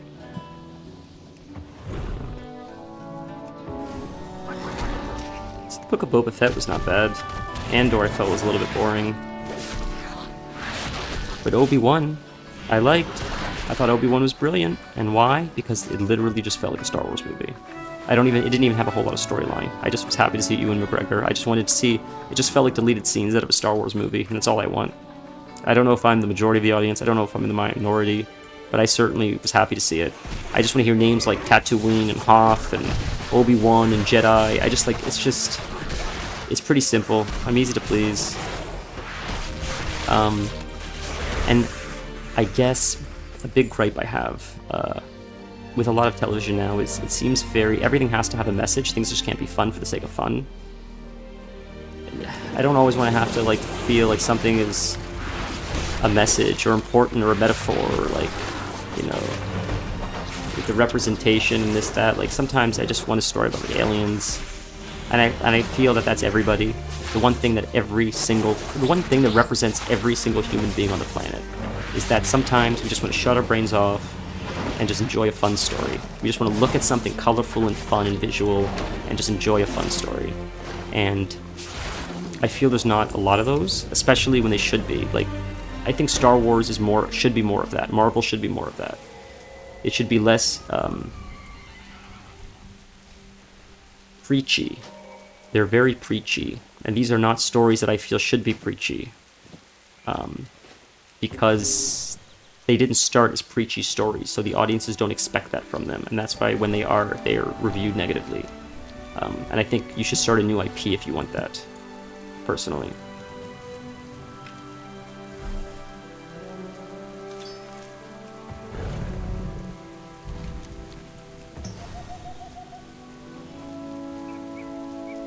That's all.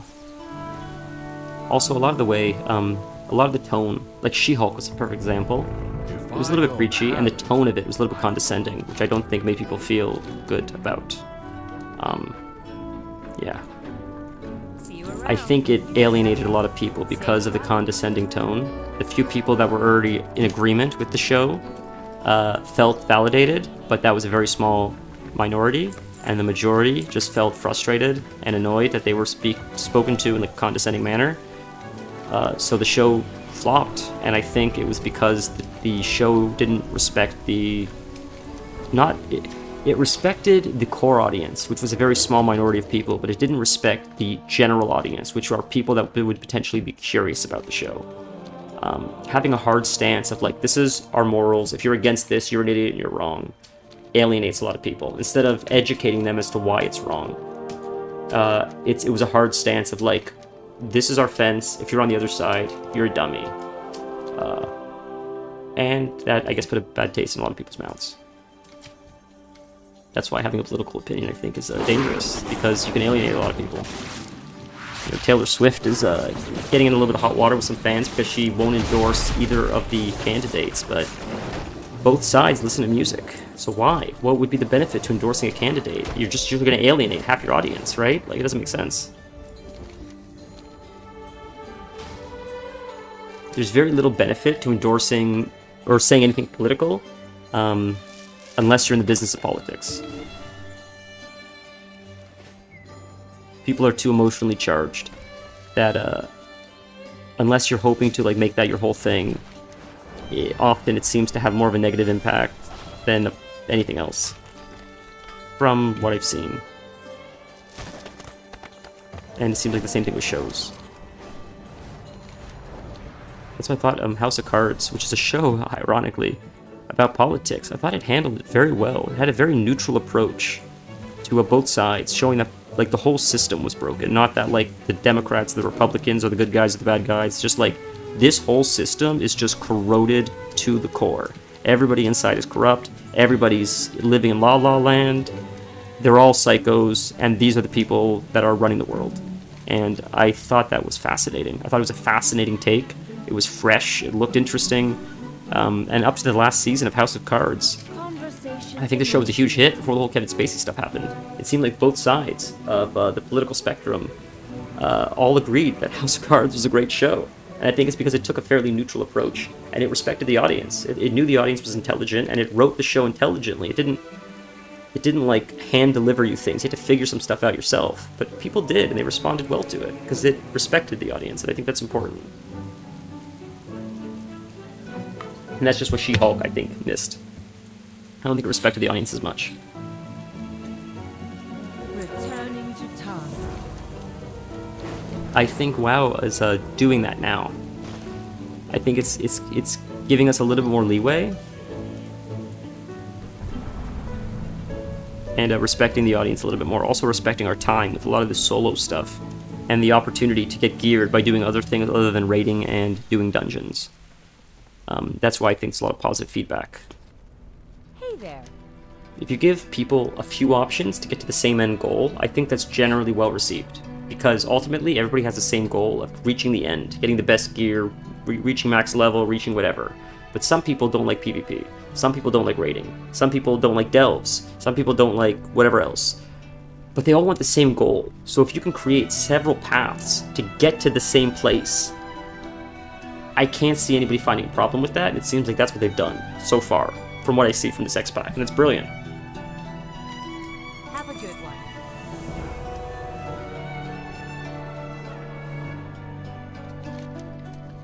So we've pretty much cleared this whole side of the map, and so far, like, none of the storyline is too. It's just helping small farmers. It's very Pandaria, which I like. I haven't been reading entirely, but I've been getting the gist of it, and it's pretty cool.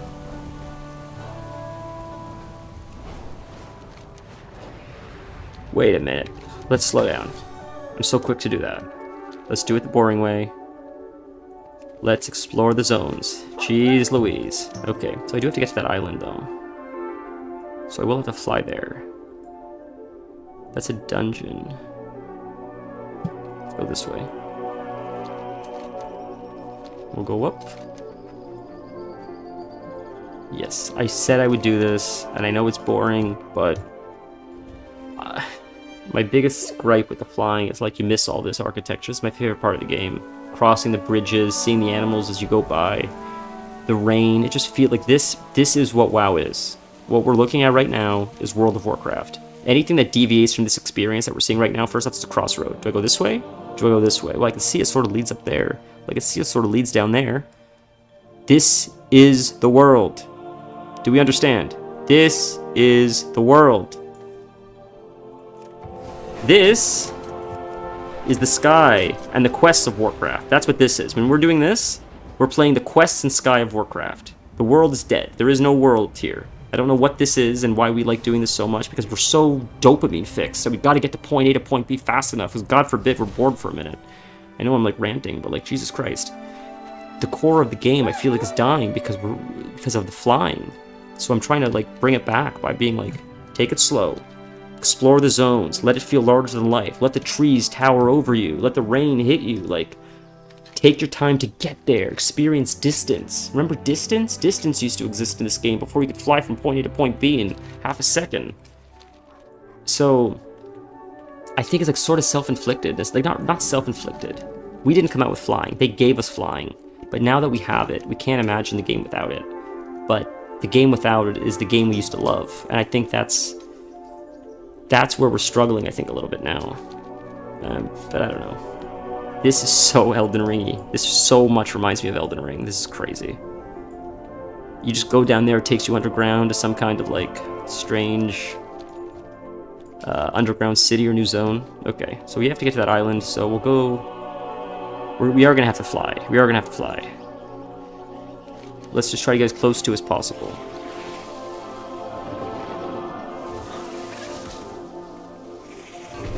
Whoa. Keep going.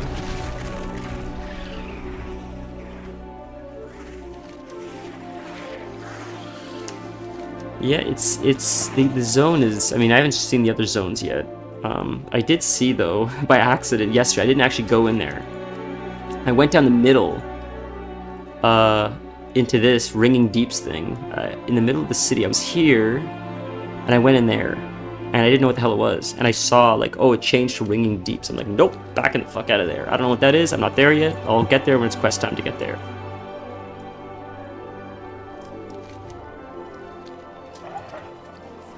So, I'm interested, what I'm fascinated with, and I don't know who's watching these videos. Like, I upload this, and I see, like, it gets, like, a few hits, and it's, like, it's insane that anyone's watching it, but I'm curious if the people that are watching this are eventually interested in, like, doing these delves and stuff, because that's my goal. I'm gonna start linking the Discord and stuff, hoping that people will eventually join the Discord, and maybe we can start, like, coordinating stuff on the weekends to, like, run some group delves, do some older achievements, stuff like that. I thought that'd be pretty cool. Sort of, like, my goal with all of this was sort of, like, to create a bit of a curated community with, like, like-minded people that are just sort of interested in doing, like, casual stuff with, like, no pressure. Like, even if we do push stuff, even if we, like, try to push mythics, it's with the guise of, like, we're all here to have fun. So even if we, like, fail it, no pressure. You want to try tanking? Whatever happens, happens. Going in with that mentality, I certainly think we do want to play the game. We do want to experience it, but the pressure, I think, makes it hard. So if we can have an environment and an atmosphere where everybody understands the main goal is to have fun together, any progress we make is a bonus, we'll get there in time. I think it would allow everybody to have a little bit more fun. And I thought, what better way to do that than just make it myself? Because then I can actually, like, I could curate it as I wish and keep the bullshit out. I sense a nearby glyph, and there was another one, actually, that I sensed before, and I forgot to get it, so I should probably go back, but I'll find it again. I could just get the, God, my friend, uses handy notes, I think, to find them all. And he comes into new X-Pack, bangs them all out, gets all the glyphs, and he's, like, done for the whole X-Pack. And maybe it's not a bad way to go about it, honestly. Oh, it's him! This is the guy that wanted to die overlooking the falls. See, so the other quest I didn't care as much about, but this one's deep. I like this one, because you've been following this journey. This guy's shutting down. Normally they all die at the same spot, or shut down at the same spot. He's like, no, I want to overlook the falls, or the water. I don't care, like, the tradition, this is what I want. It's my life. And he's saying, like, I understand we're all, like, made in, like, the image of, like, our creator. We shouldn't have free will, but I want free will. I have free will, and this is what I want. This is what I wish as my last wish. That's deep, man. That's really deep. For a video game, for a little quest, Like, that's... I hope we get more of that. I'm impressed with that. But he does have an innate sense of when elementals are in turmoil. Maybe he knew something was brewing out here. Your aid will be most welcome. May the path you forge be your own. It's the flock in the distance, wild cloud rooks. They've lived on the islands peacefully for ages, but recent events have stirred other elementals from the earth and the sea. One of the cloud rooks was attacked, and it was disincorporated. Lot of big words, this X-Pack. Now the flock circles endlessly. Surely they will tire soon, if they get too tired. I believe a bike is too tired. Perhaps if we cleared the hostile elements from this isle, they will return and take their rest. I think we need to murder some elementals. What do you think? Strike true. Oh, there's a herb right there.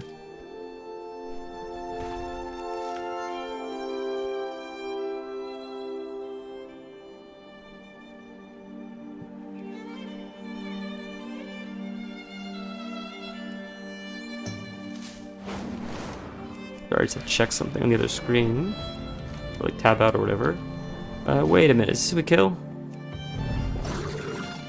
So, I mean, I'll talk about this maybe next time, but I have goals for this X-Pack. Maybe that'll be a topic for maybe, I think I would like to stream tomorrow, actually. I still haven't figured out an official schedule, but certainly in the week, I think it's a little bit easier in the weekends. But yeah, I've been, I never really set, like, official goals for X-Packs, but this time I think it'd be fun to do. And one of the things I'd like to do is get the purple cat form through PvP, which will also give me 2 birds with 1 stone, because it will allow me to work towards getting the PvP mounts, the Vicious Saddles. I would love all the Vicious Saddle mounts. I don't have any of them. I've never done rated PvP, but I believe this X-Pack has...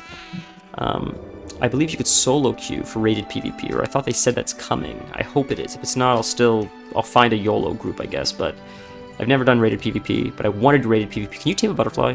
I'm so ADD, I'm sorry. I hope you can tame a butterfly, that's cool. But, I wanted rated PvP to get the Vicious Saddle, because the Vicious Saddle, you can get, this spider mount, and I love the green spider. So I didn't think it was ever going to come back, the spider, but you can get it with the Vicious Saddle. So I want the green spider. I want all the mounts, but I want the green spider. It's sick. Yeah, so that's like my goal. That and the purple cat are like 2 big goals.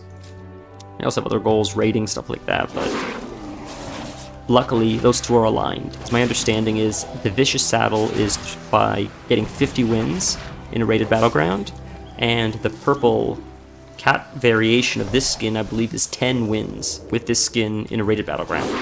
So I use the skin, I win 10 times, and then I get the cat skin, and then I only need 40 more wins to get the mount. So it's convenient that they're aligned like that. Of the 2, though, I would prefer the cat skin, so I'm fortunate because I get that first. I get that pretty quickly. I could probably get 10 wins in a night, depending on how well we do, how quick. That was very fast. I don't normally loot it that fast.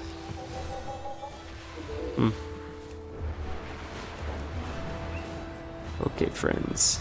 I have been drinking a lot of coffee. I think I should probably pee really quick. I'll be like 5 seconds after that I kill these guys. Be right back. Uno momento.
Being attacked. Oh no. Oh no. Thankfully we made it. Alright. Well, that's a lot easier to focus now. And we finished the quest. Okay. I wonder when you get a quest. I don't think I've gotten a quest yet for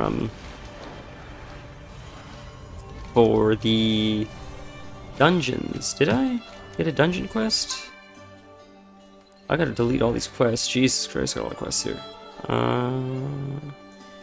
Blackrock Foundry, but we don't need that anymore. Well, you know what, let's keep this port there. Yeah, that, Ancient Curiosity. Emerald Dream, Dustfall Marsh, Dragonblight. Ring enchanted with Enchant Ring, Glimmering Haste. Any ring using the enchantment. Oh, enchantment given from him. Oh, shit. I thought I needed to send that to myself, because I have a, no dungeons. I have a, an enchanter. Oh, that's over there. Different zone altogether. Business. Oh no, it's not a zone. It's not a different zone. I lied. I'm dumb.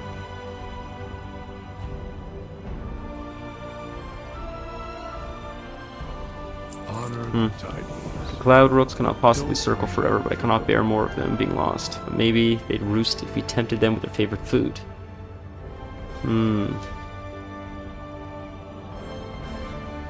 I once reasoned that cloud rooks might enjoy these eels for similar reasons. I've been feeding them the eels ever since. May the path Okay. of the forge be your own.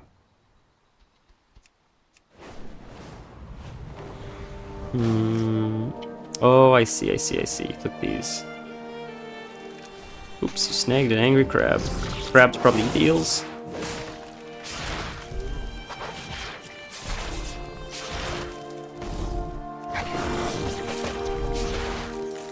Okay, oh, there we go. Yep, electric eel.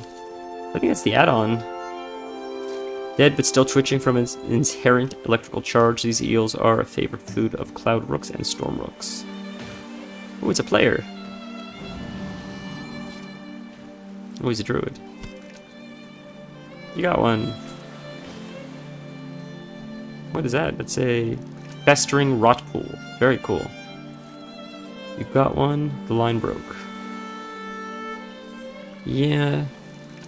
Line broke. Nolly's my druid, or Nolly's my fisher. Usually my warlock's my fisher.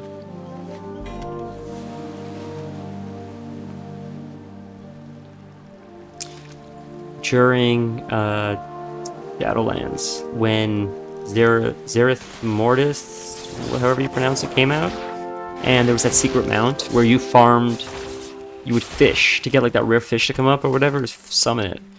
I fished from 0 to max, excuse me, and oh my god, for days. I fished like for days. I'm all day for days until I got that damn thing. I must have spent like a week fishing. Holy Christ! I like flooded the auction house with fish. Not even because I was trying to like do anything to the market. I just was trying to get that thing for the mount, and it wasn't dropping. And by the time I finally dropped for me, I had like, Christ, it felt like 1,000 fish. Like, I mean, I was sending it to my bank, and the bags were full. The bank was full. I took pictures of it. It was nuts. Like, it was just the drop rate. I don't know if the drop rate was that atrocious or I was just incredibly unlucky, but I did so much fishing, and I'm just, I guess it wasn't as bad as I thought. It seems boring, but I sort of enjoyed it, I guess, is what I'm saying. Do I not click these anymore? I'm just confused because there's nothing else to click. Are they just in the water? Do I just fight the crabs? No. Huh. They respawn, maybe? Oh, you just loot them like that. But the crab's gonna get angry. Yeah. Oh, fuck, I'll fly away. So they're just on the floor, I see. I got it. Okay, I'm done. Yeah, the fishing wasn't too bad. I didn't mind it that much. What a fishing that sucked worse, actually. But and I wish I could send it over. I fish I could send it over. See what I did there? What I fish I could send over was the pole from Legion. I had that on my original Warlock, and it took forever to farm. And it sucks that I have it and I can't send it over. It would have been nice if it was BOA. You know, you work hard for it. Like, your whole account has it, so why shouldn't I be able to use it on another character? Fly high. Hope you didn't get any nasty shocks. Gathering them up, we can restore the energy. Rocks show safe Honor land. the Titans, but don't wait up for them. Walk Fly away, high, go back. strike true. Now that we have the eels, you can try to lure the cloud rooks back to land. Head over to the neighboring island, get as close as you can to make an offering for the rooks. With luck, they'll cease their circling and come down for a nourishing meal. May the path you forge be your own. Let's try, boys. Alright. Feed the cloud rooks. Oh, you throw it in? Oh, just... Alright.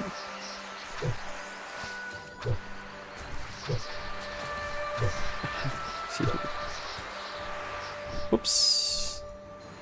Knocked me in the air, what's up? Alright. I don't know. It's a Twister movie. Alright, settle down. Alright. Come on now. Settle down. Oh, oh. They all came down, that's nice. They're way cooler looking than the other ones. That's gotta be a mount though, right? Like, there's no way it's not a mount.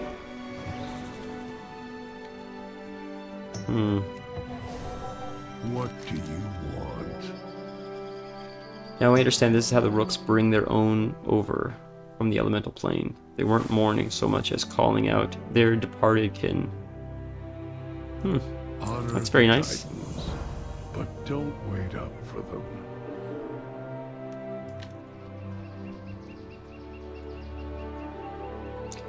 See, that's a nice story. This is what I mean. Like, these stories, man. This is a little bit deeper again than just like, hey, the rooks aren't eating, can you just feed them? You mind, like, killing the sheep? Like, and even the story with, like, the ram, with the rain, like, it's okay, but this was deeper. Again, a little bit more emotional. The guy's like, I gotta save these rooks, I don't know, I've been trying to care for them my whole life, or I'm saving them, trying to save them, I can't save them, I don't know what they need. And then at the end, he's like, I didn't save them, they saved me. In a sense, like, you know, as much as he thought he was saving them, he realized they were like saving him. That's like, it's deep.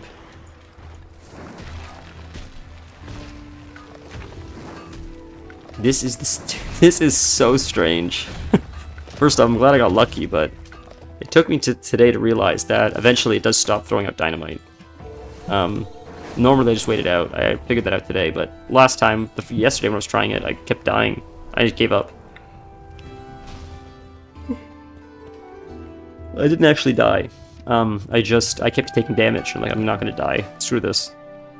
But now I see it's how it is, so.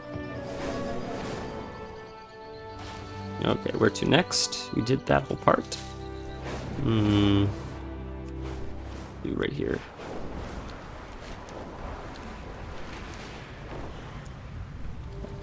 Oh, let's grab this thing. Okay.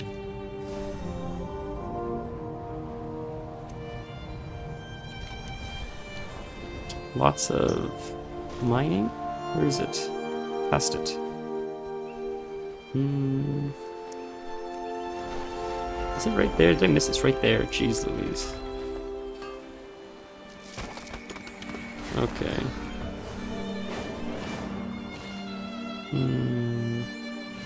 What is that clue? Titan console. Okay.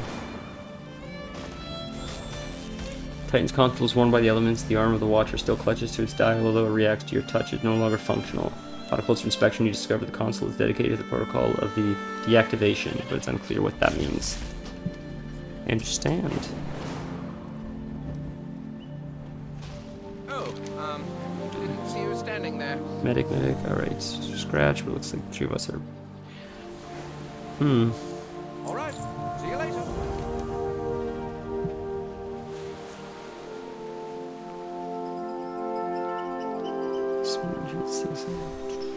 That's funny. Boss says, we're here to find the shinies. Cataloging. Happy scent trails.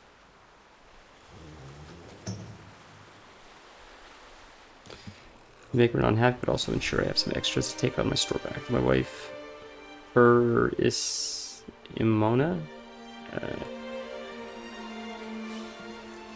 7 Titan artifacts. Be safe now. We will have justice. That's a good point. There's a reason why this place was abandoned. It's very funny. This, you know, it's gonna go terribly wrong. Just so you know, my expedition this time is officially sanctioned. I got my own expedition. Can you believe it? I guess my rogue splunking in Zaralik Cavern was a risk worth taking. I don't know if I said that word right. I got promoted and I met a new dragon aspect. Okay, crashing was a setback, and yes, all my gadgets are at the bottom of the ocean, and the Gorloks are probably going to find them. Thanks to... I think how many discoveries in this Titan test site playground are just waiting to be dug out by the professionals like us.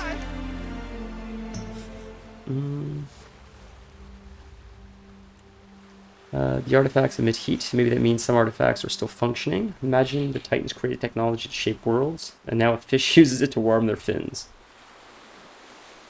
The Gorloks will never give up, and I don't have to be... Yeah, that's interesting, you know, like... We create, like, life-changing technology, which has a certain intention, and then if it lives long past its use, long past civilization, then it takes on a different function, which is equally as important, but just different. And that's fascinating. Like, what I mean by that is like what he said. If the Titans created technology that created the world, they're long gone now. But for the sake of the Gorloks or Murlocs or whatever, they're using it as heat. And that's clearly like a very important for them. I know it's silly story stuff, but it's fascinating how, like, it's the same thing. Like, we have like ancient temples or relics that exist from like ancient Mayan cultures, and they get buried over time, and vines grow over it, and animals use it as like habitation and shelters and stuff like that, and it's still just as purposeful. It still has just as much purpose in the world as it once did. It's just the purpose is now different, and you have to wonder if the people that created the stuff back then would know that one day their monoliths would be just like a hideout for a jaguar. And I wonder if we ever consider that, if this building that I'm in now, hundreds of years from now, will be used for something, if the technology that exists now, the particle accelerator, will be used as a shelter for future generations during a post-apocalyptic war. Who knows, right? Like, it's fascinating to think about.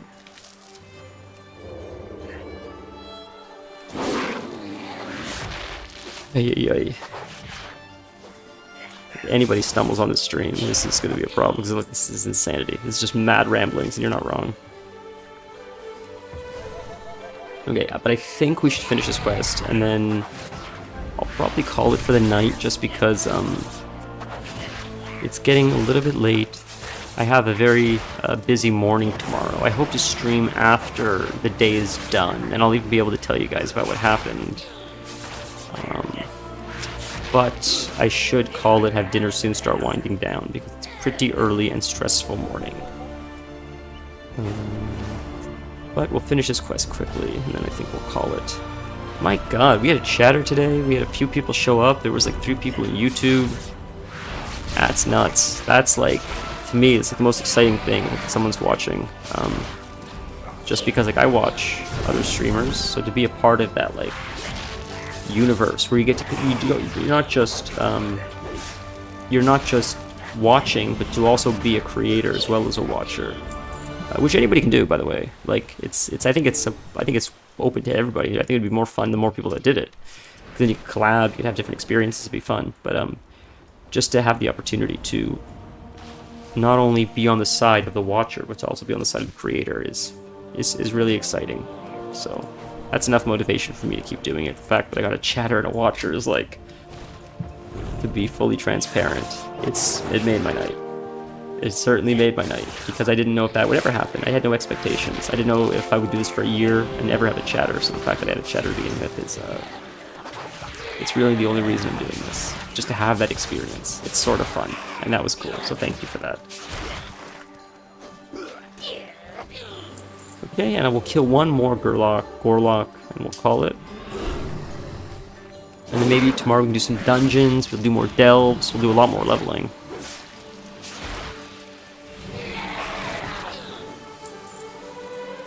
Cool.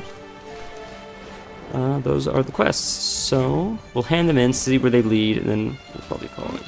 Oh, yes. Okay. Hello. Hello. Oh, nice smelling you. Oh, smell you again. This one smells very acidic, it's broken, I could take it to the store. Renan would like to see that one. Oh yeah, those are great, thank you for bringing these to me. Be safe now. Shurelaron. While these two were ordering you around, I thought I would do something useful and make sure the Gorlocks were not going to surprise us here on the beach. Killed off some smaller Gorlocks and took off. It had something glowing in its claw, though. It's interesting. These guys look like oracles, almost. So it's interesting that they're calling them Murlocs. Alright, we'll kill this dude really quick. And in this quest, and that should wrap stuff up. Hopefully. And then we'll call it. This is like a special herb. Whatever that means. Crystallized. Lots of herbs around here. I can't see them here, not get them. Let's get them all.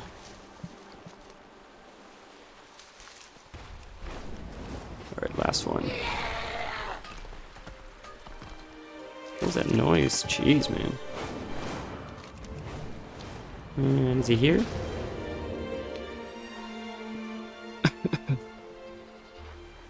Down here. Gotcha, boy.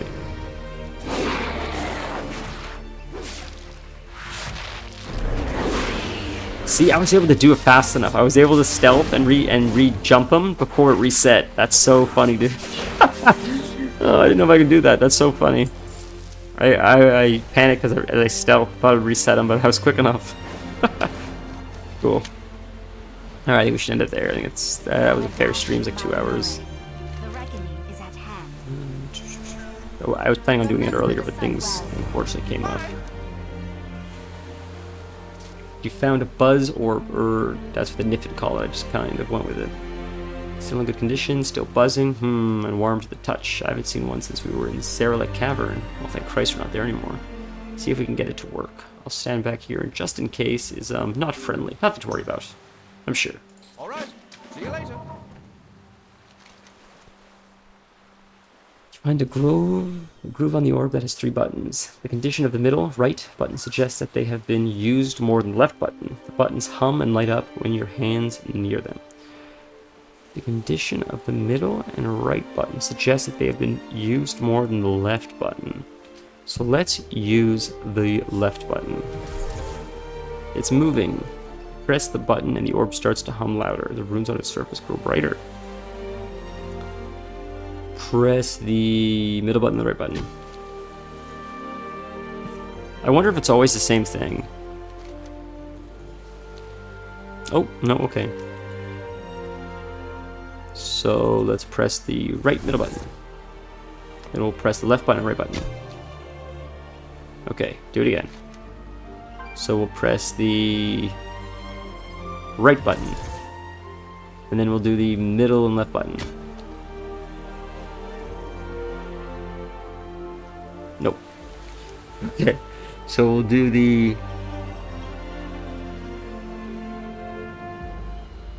middle, left, right. No. Left, then right middle. So then it has to be the right button, then the middle left? What? Did I miss something here?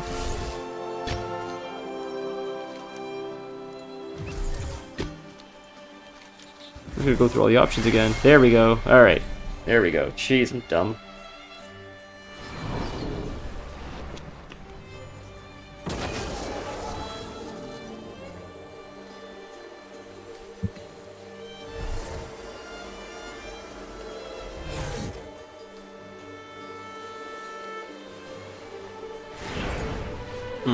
Fine day for some tinkering, don't you think?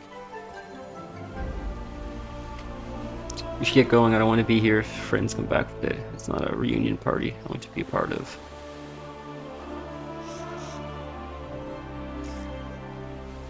Thanks for your So help, much science to I guess. talk about. Theater troupe unlocked. What are you going on about? What is this? That was a quest. Not a quest. That was like a part of like the okay. That was like a side quest. That wasn't the main quest. I forgot about those. I'm dumb, dude. That's the main quest. I should be doing that first. Okay, tomorrow we're gonna do all the main quests first. Then we'll do the side stuff after. That makes more sense. I'm gonna lose track of the storyline if we do it the other way around. Unfortunately. Okay, I understand. Well, oh, dude, come on, really, man.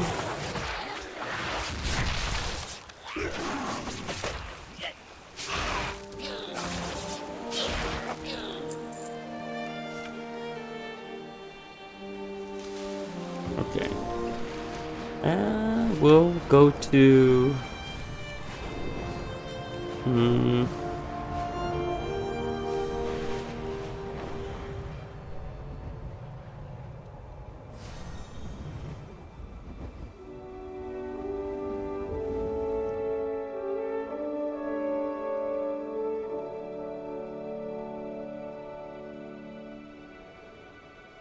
Fluffy Muffin Cho'Gall.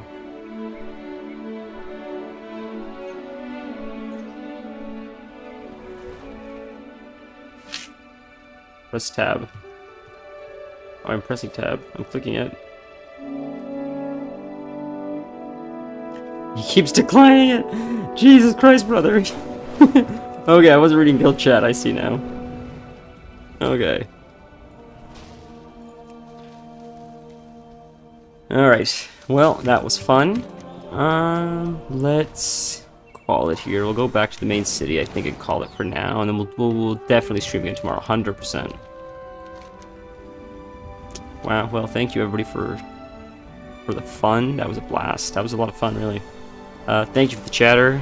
Thank you for just checking it out. You know, it's fun. Join the Discord if you want to, you know, run around, do delves, all that razzmatazz, sugars and jazz.